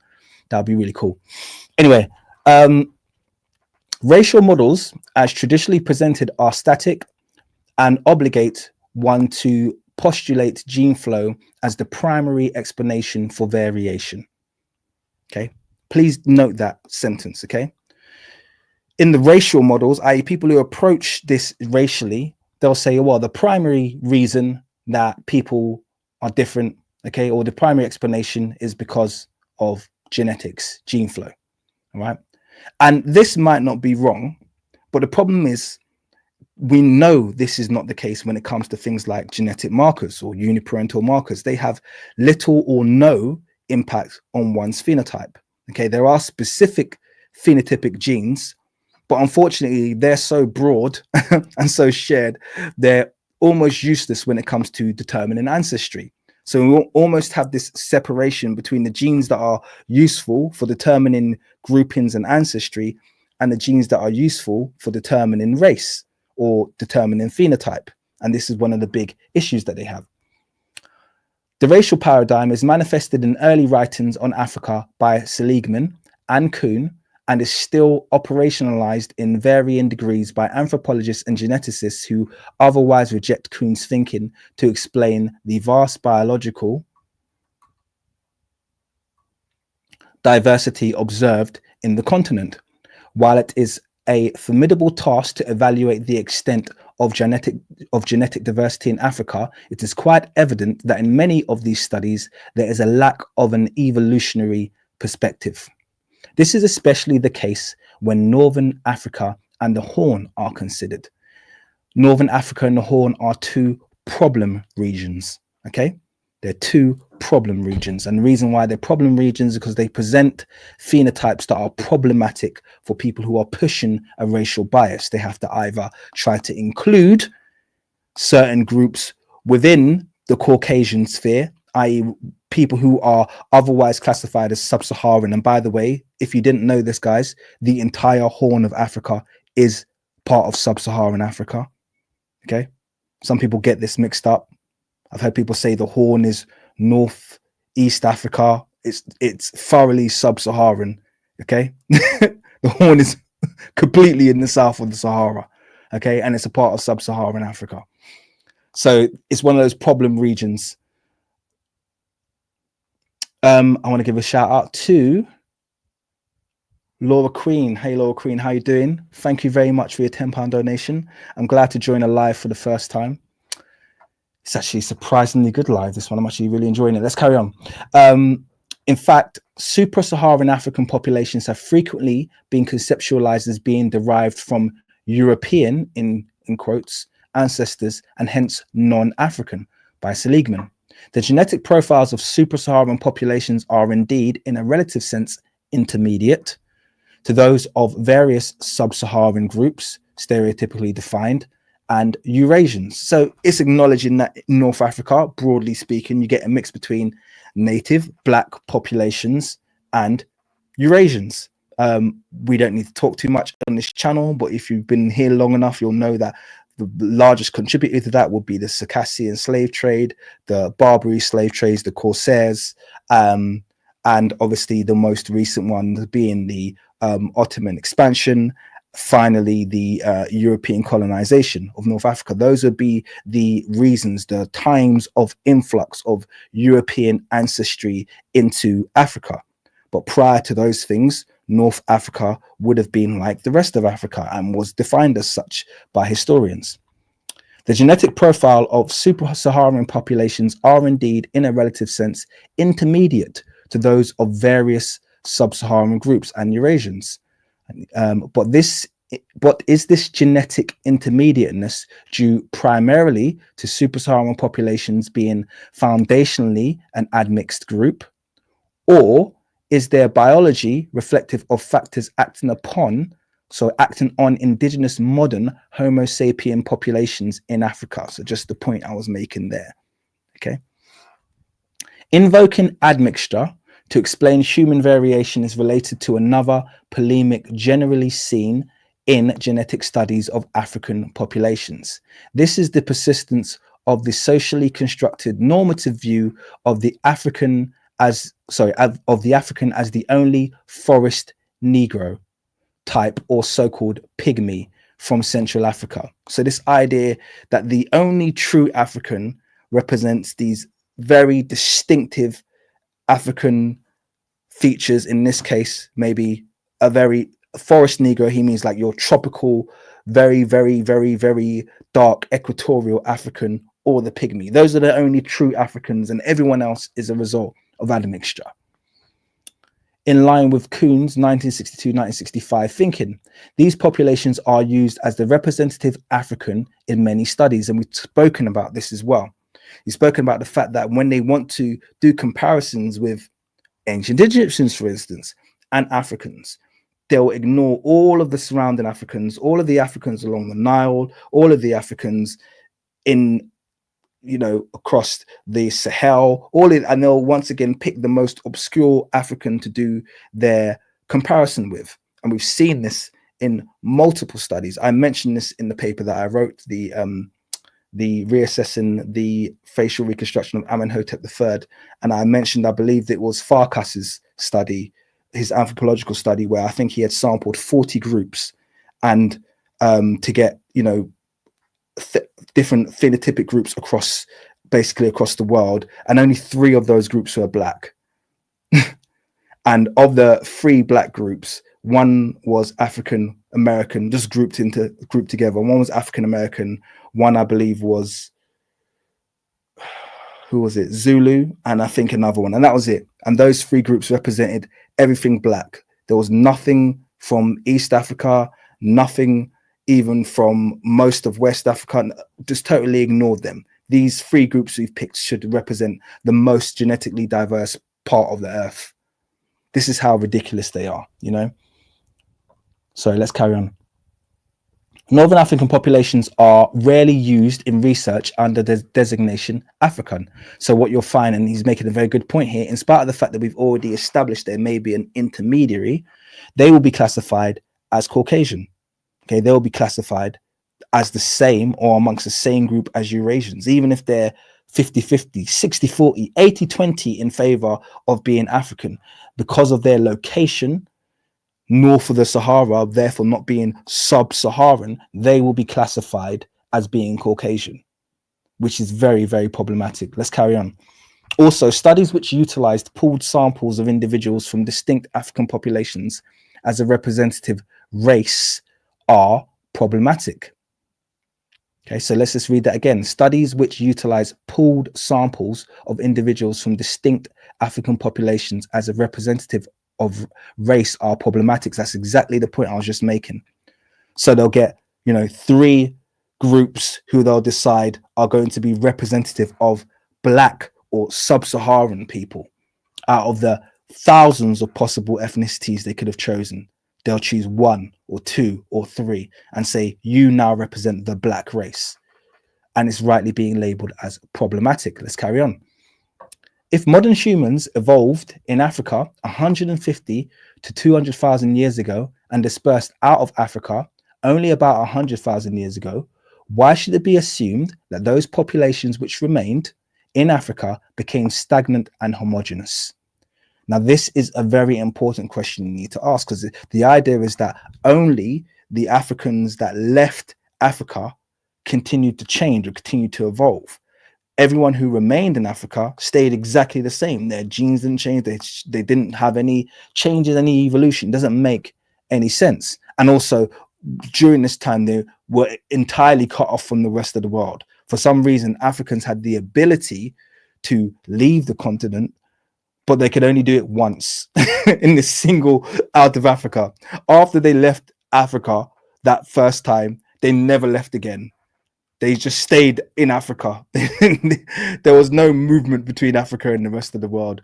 We're just going to ignore the fact that historically, Ibero-Mauritians have been known for being seafaring people, constantly sailing from the coasts of Africa to the coasts of Europe throughout most of the Holocene period. We're going to ignore all of that, and we're just going to essentially say that Africans remained stagnant. While African populations share a common ancestry, they also have evolved separately for a long time. Evidence for isolation by distance operating in Africa is seen by genetic distinctions among Eastern, Western, Northern, Central, and Southern Africa. These genetic differences broadly correlate with geographic distances. Various populations in Africa have interacted with via migrations during past history. One striking and most apparent signature of migration is the dramatic Eastern to Western African cline of mitochondrial DNA, haplogroup L3A frequencies. Haplogroup L3A is closely related to mitochondrial haplotype common in European populations. A subgroup of related mitochondrial DNA haplotypes appear to be East African specific and may represent a common ancestral sequence for most of Europe and Eurasia. So it's being clearly stated here that the parent haplotype, okay, obviously exists in Africa. Let's carry on. In other words, the mitochondrial DNA diversity observed in non-African populations is a subset of African mitochondrial DNA variation. This is similar to what I just showed you with the V88 lineage, isn't it? Okay, the V88 lineage originates in Africa, and its child ends up in Western Europe, all across Western Europe. Okay, but the parent is in Africa. And I'm not sure if you guys remember now. In fact, quick question for the community, for those of you who are here, and this gives me a little bit of a break as well, because I'm tired of talking. I'm going to have a 10-second break. Quick question. Type in A1 if you watched my short documentary that I made about Bengal cats. Like, it must be about a year ago. Type in a 1 if you watched it and you remember it. I just want to see how many people here are old schoolers.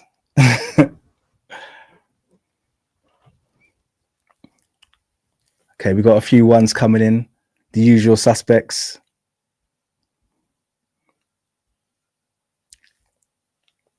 Oh, there's loads. Amazing. Okay, so those of you who are typing in ones now, and there's a whole load of you typing in ones now, will remember that this is one of the points that I rested upon quite heavily. Remember, I spoke about the fact that there was an older breed, a parent breed. You understood it straight away. Nice one, Zehoven. I like to hear that.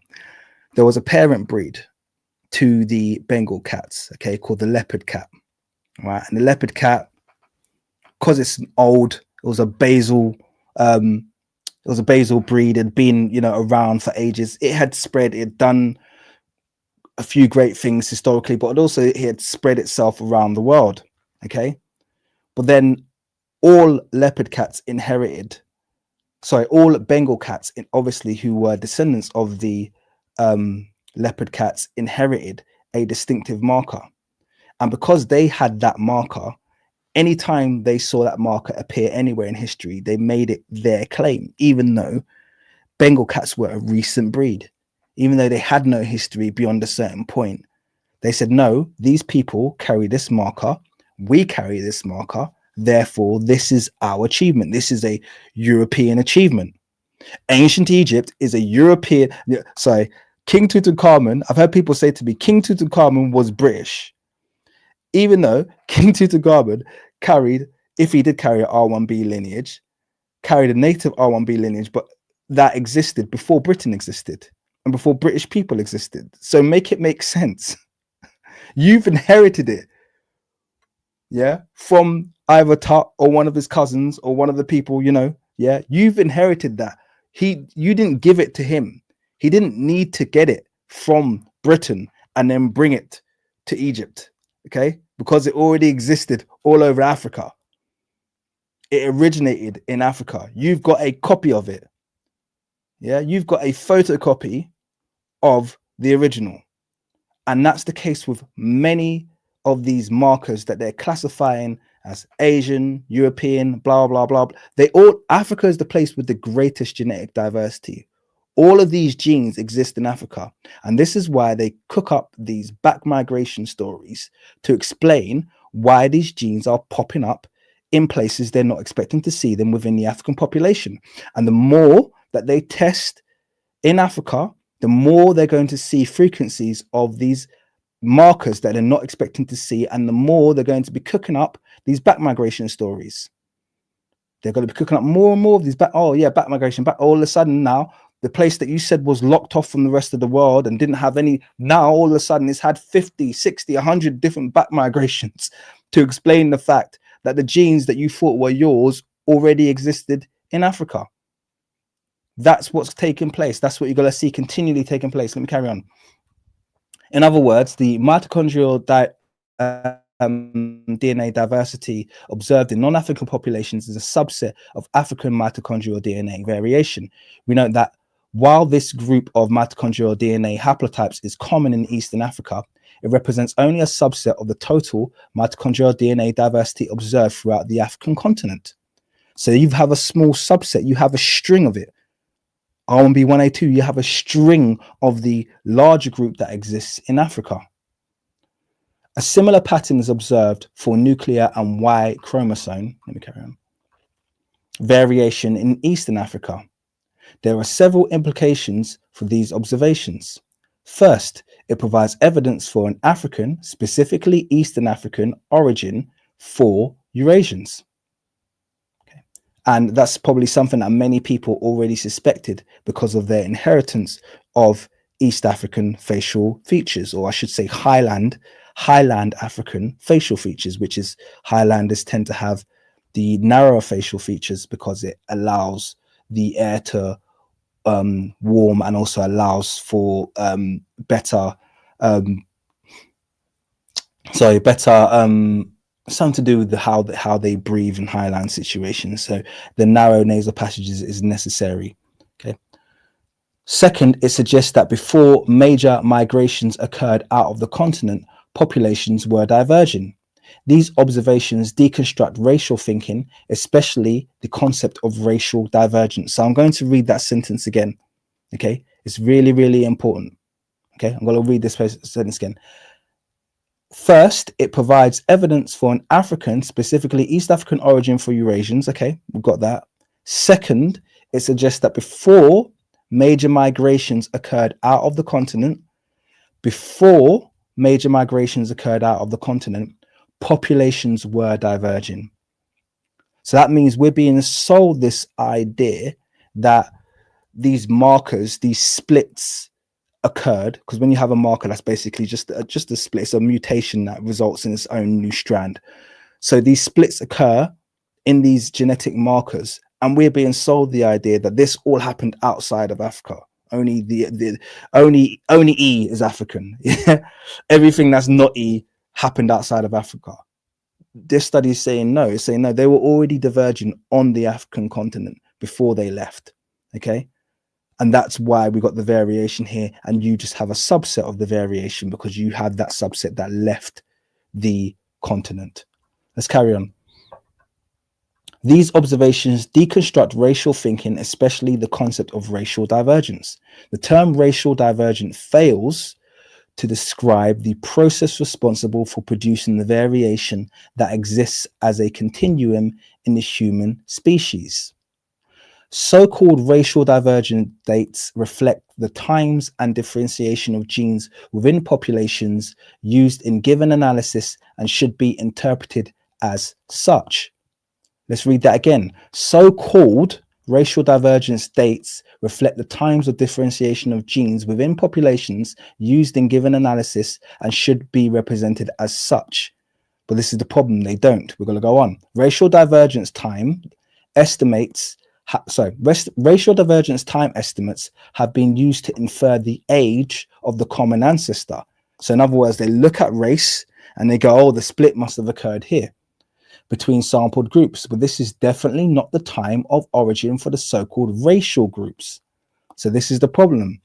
You have a racial divergence occurring, but it occurs at a completely different time that the split occurs. And just to give a nominal kind of example, most of the markers that we look at tend to have a date of somewhere anywhere between the 10 to 20, sometimes 30,000 years ago. That's when that split or that divergence in the occurred in the mitochondrial or in the Y DNA. However, the racial split between humans is much more recent than that. Okay, the racial split, they know when light skin turn light, for instance, which is about somewhere between 6,000 at the furthest stretch, maybe about 10,000 years ago, at which point most of these splits in these markers had already occurred. So how relevant is that? This is the point that's being made here.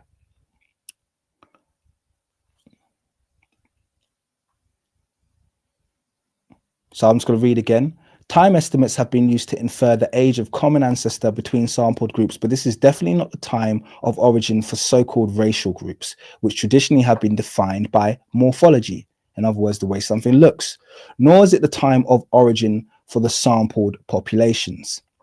Time, geography, and other data help elucidate the larger meaning of genetic studies. Now, pay attention to the next sentence. A date of 156,000 years ago has been suggested by Goldstein in 1995 for the separation of African from non-African populations. So Goldstein has said about 156,000 years ago, that's when Africa split from the rest of the world. Okay, bear with me.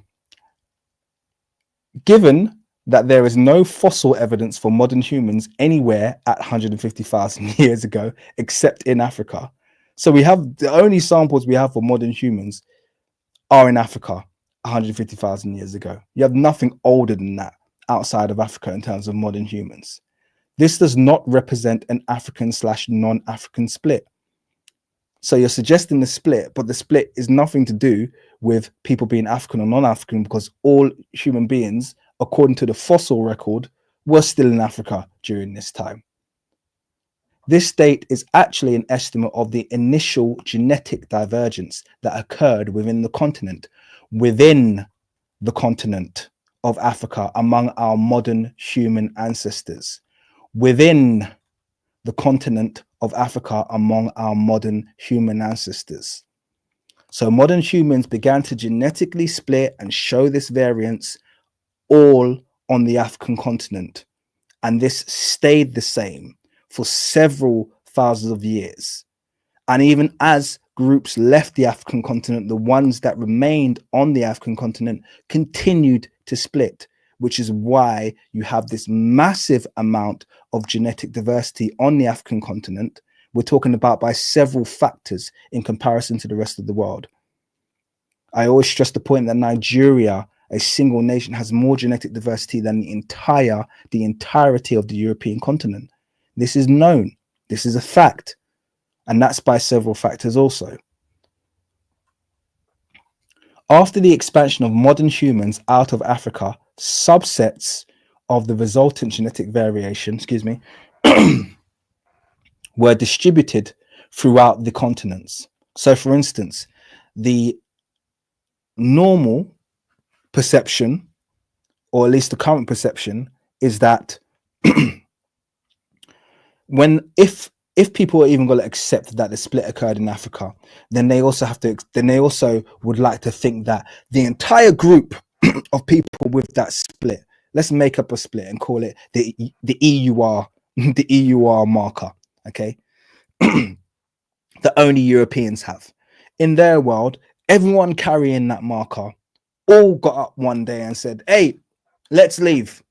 And all 5,000 of them, wait, only EUR people. So they all 5,000 of these people got their genetic testing kits out. They made sure that they were the only EUR marker carriers, and they all left simultaneously together, leaving no EUR marker carriers on the African continent and moving into Europe. So that's possibility number one. Okay, so possibility number one is that they all left together and they made sure they left no one. Now, obviously, you know that that's an impossibility. So what's the other possibility that they're proposing? The other possibility that they're proposing is that, no, we left with an African marker. Okay, so we left as E carriers, but then when we got to Europe, we evolved and we created this new split and we became EUR. But the problem with that is, if that was the way it happened, i.e. if you left with the African markers and then you evolved it to become these new Europeans, yeah, if that was the case, then what happened to all of your original African markers? Did you once again take DNA tests of everyone and hunt down all of the original African marker carriers? What happened to the original African markers that you left the African continent with? You can see both of these scenarios do not give you a satisfactory outcome. Okay, the only satisfactory outcome you have is that those splits in the haplogroups occurred on the African continent, and some people left and some people stayed. That's logical. That's just logical. The ones that left or stayed aren't more or less African, this, that, and the other. It's just, they just left. Okay. It's very, very simple. All right, let's carry on. This date is actually an estimate of the initial genetic divergence that occurred within the African continent among our modern human ancestors. After the expansion of modern humans out of Africa, subsets of the resulting genetic variation were distributed throughout the continents. Most genetic variants observed outside of Africa are also found within Africa at various frequencies. And here's the important part, guys, and are of indigenous origin. Oops, let me just hide that comment because I just realized you can't see it. How come no one told me that? Normally you guys are like, King, you're covering up. Oh, I'm trying to find that thing. Where is it? There we go. Okay. So here we go.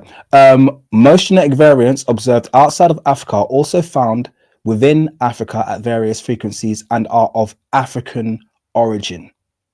Okay, so just to be clear, guys, bear that in mind next time you get your genetic taste and it comes back and they say you're 60% this and 50% that. They're just doing that based on modern populations. Okay, modern populations who happen to have certain markers at certain frequencies. It could be it's very possible you could not have any admixture with any of those populations. Just bear that in mind. Okay, you could have a different variant or an African variant or a different indigenous variant of a certain marker. This clearly indicates that Africans are not monomorphic. Northern African genetics, when this information is considered carefully with paleontological data, would not seem to be explicable as simply hybrids or lost Eurasians. A different perspective having more explanatory power and consistent with the available data is that Northern and Horn of Africa populations constitute gradients of differentiation largely reflective of African biohistorical processes. Now, this is the only point where I have slight difference.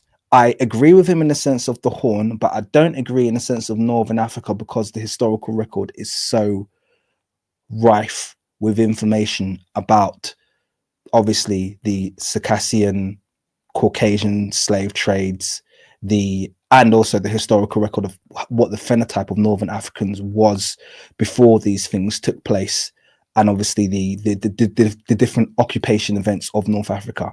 I do agree with the Horn, but I don't agree with North Africa. I think they are hybrids. But that being said, there's still an element of what's being said here is that essentially, yes, there could have been, in this case, a back migration, which I think this is one of the only cases where it's supported with the historical record.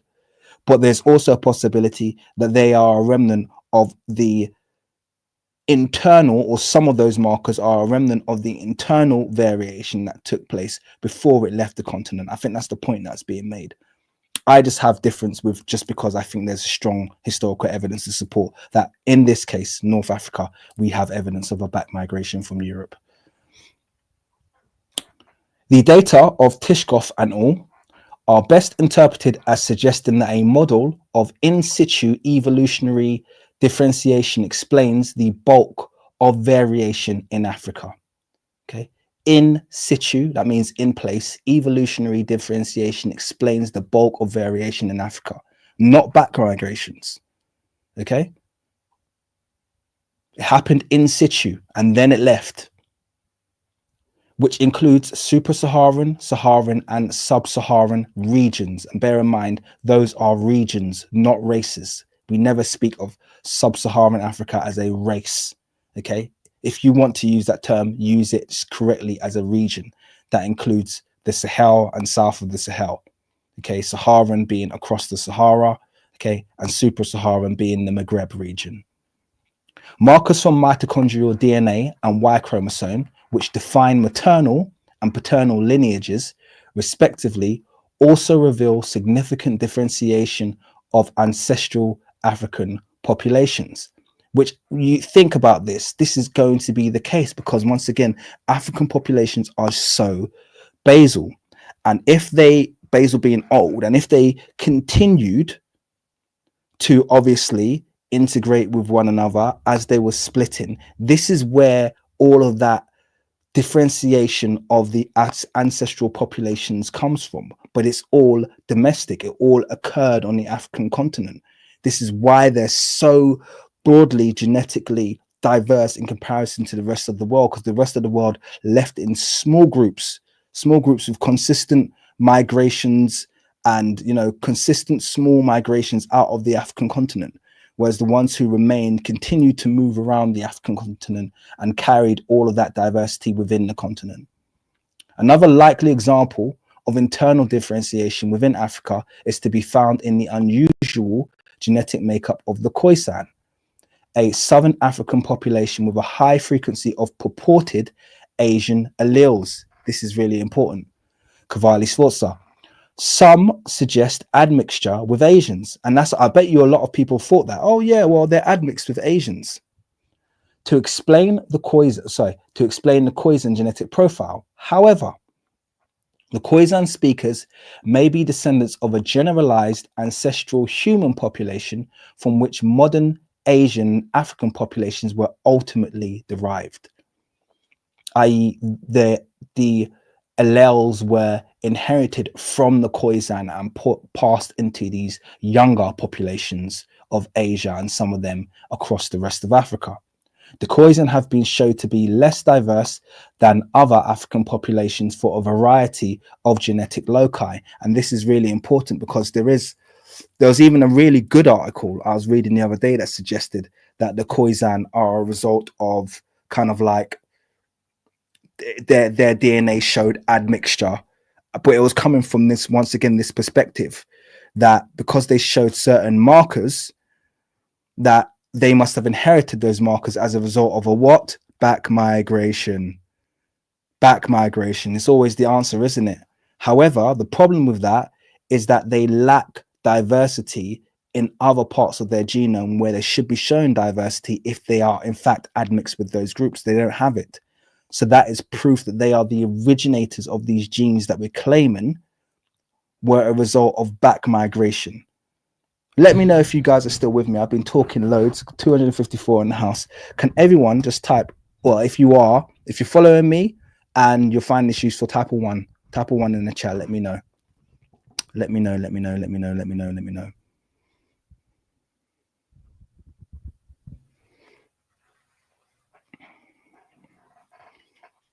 Brilliant. Good. Excellent. Getting some good feedback.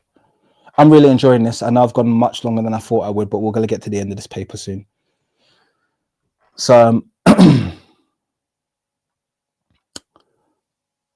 Khoisan have been shown to be less diverse than other African populations for a variety of genetic loci. Thank you for the ones, guys. Much appreciated. This may be due to two reasons: historical isolation and a smaller effective population size. The Khoisan have historically remained relatively isolated from other African populations due to cultural and linguistic differences. And relatively must be stressed here because Khoisan have mixed or intermixed heavily with the Nguni people, notably the I always struggle, the Xhosa people of South Africa. They have, and even the Zulu, they have the three kind of like major groups of Southern Africa have got intensive overlap in the genetic region. So I will say relatively isolated in terms of, outside of that, not much intermixture with other groups. Also, the smaller effective population size is likely the result of hunter-gatherer culture of the Khoisan. These cultural and subsistence patterns could promote significant differentiation of the population. The overall pattern of genetic variation that exists within and outside of Africa suggests an African origin of modern humans and a recent common origin of non-African populations. Recent common origin. And it's important, these two things. Why do we know it's recent and why do we know it's common? We know it's recent because of the narrowness of the genetic diversity. Okay, The genetic diversity sits outside of the range where you would say this happened a long time ago. It suggests it was recent. Okay. And common suggests that most of the populations outside of Africa descend from very small groups of Africans. Okay, so it's really important that those two words are noted. The pattern of human genetic diversity supportive of this position is observed in studies which examine genetic signatures left behind from population expansions and population bottlenecks.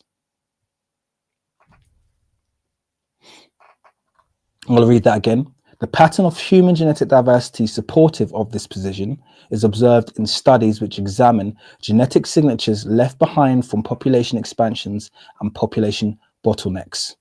These studies consistently reveal an initial population expansion within Africa prior to out-migration into the other continents.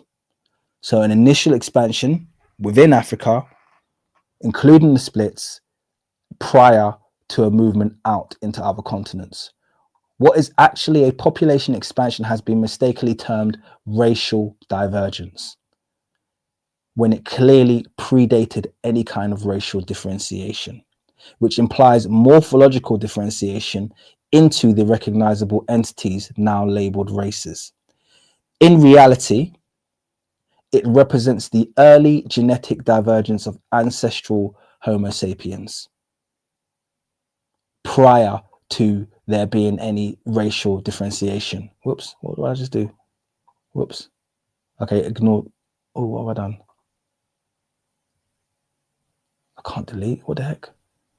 I don't know what I've done there. Just try and ignore it. From the genetic data, we find evidence of in situ differentiation or genetic divergence. In situ, that means in place, of mid-Pleistocene populations.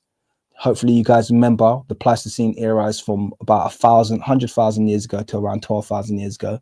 So mid-Pleistocene would be anything between 100,000 to 12,000 years ago in Africa, and subsequent migrations out of Africa into Europe and Asia, which continued drift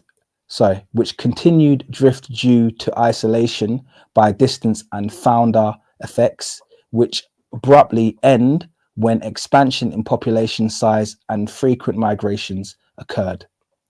Also, numerous environmental zones exerted their own selective pressures on the populations. These populations remaining in Africa are the primary ancestors of present Africans. The populations remaining in Africa are the primary ancestors of present Africans. They do not need to be explained by any back migrations. This model is more consistent with archaeological and molecular evidence and can be tested using various data sets. This biogeographical perspective better explains the main source of variation within Africa and obviates the need for racial thinking and its associated baggage. So there you go. The point, I think, were made very succinctly and very clearly in this study. And this is one of the reasons why, obviously, Kittles and Keita have worded this so much better than I've tried to word this previously, and I couldn't articulate it in the manner that it's been done on this paper. But I think this has done it brilliantly. This whole idea of essentially global history being co-opted, global history being appropriated using genetic markers to give this event to this group or that. Oh, it wasn't a Tufians. Oh, it was this, it was that. Oh, this. Hopefully now you can see that Africans do not need to explain the presence of quote unquote foreign markers on the African continent at all, because most of them are indigenous to the African continent. They just happen to leave at a later date. That is supported by the anthropological record.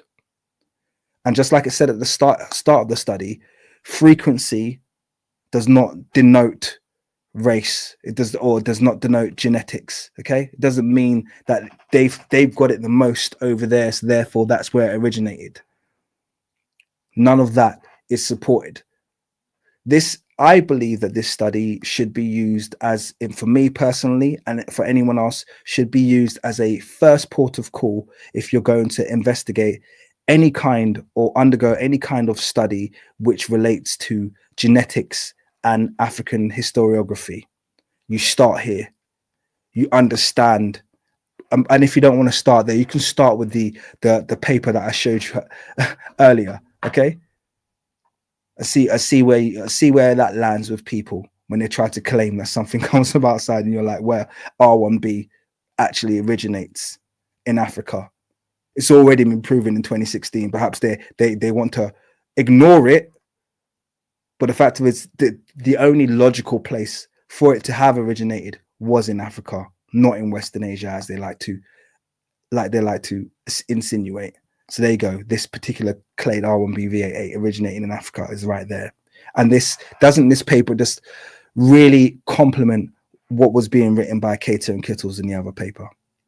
Okay. So anyway, that's it. It's late. It's 12:10. I know I've lost all of my UK fan base at this stage. So I'm going to leave it there for now. I've really enjoyed this live stream. And I want to give a massive shout out to Patrina Wildflower. Okay. These are some of my members. I'm trying to see if there's anyone else. Make sure I don't forget anyone. So I'm just scrolling through. Make sure there's no member. If you're a member, type something in the chat so I can give you a shout out. Renaissance Woman.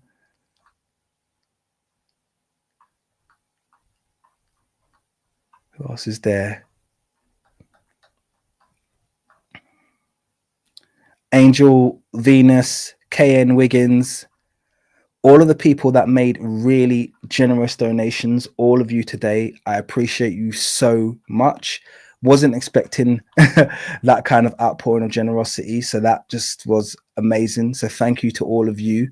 I'm not going to name you all because it won't scroll up and then I'll end up leaving someone else, but if you donated, I appreciate you. Tracy, I know you've been trying to become a member on this channel, so I'm going to give you a shout out as well. I know you've been having troubles with that. All of the regulars that tune in, and yeah, I just hope that was useful. I told you it was going to be a lot of reading today. A lot of feedback I'm getting saying it was a good stream, so I'm glad that you seem to have found the subject as appealing as I did. And now you know why I don't go on and on about, certainly uniparental markers, I don't speak about those, but even the way markers are being attributed, I just have a completely different perspective on it. And I'm very careful about that side. You won't hear me talking about that too much, but now you know that there's an academic, to some degree, reason why. Thank you guys. Shout out to all of you for tuning in, for joining me today. And thank you for being such a fantastic audience. I just want to make sure I haven't missed anyone specifically. I mean, there's too many good comments for me to try and single any out at this stage. So I think I'm going to do the cowardly thing and back away and just say thank you, guys. Thank you for the kind words. Thank you for those of you saying you enjoyed it, you like the info, you like the work that I do. I appreciate it. I'm just reading someone else's paper on this occasion, so I've really enjoyed that. Have a fantastic evening, everyone, and I will see you very soon on the next one. Hit up the likes before you go, and yeah, be blessed. Take care. Bye-bye.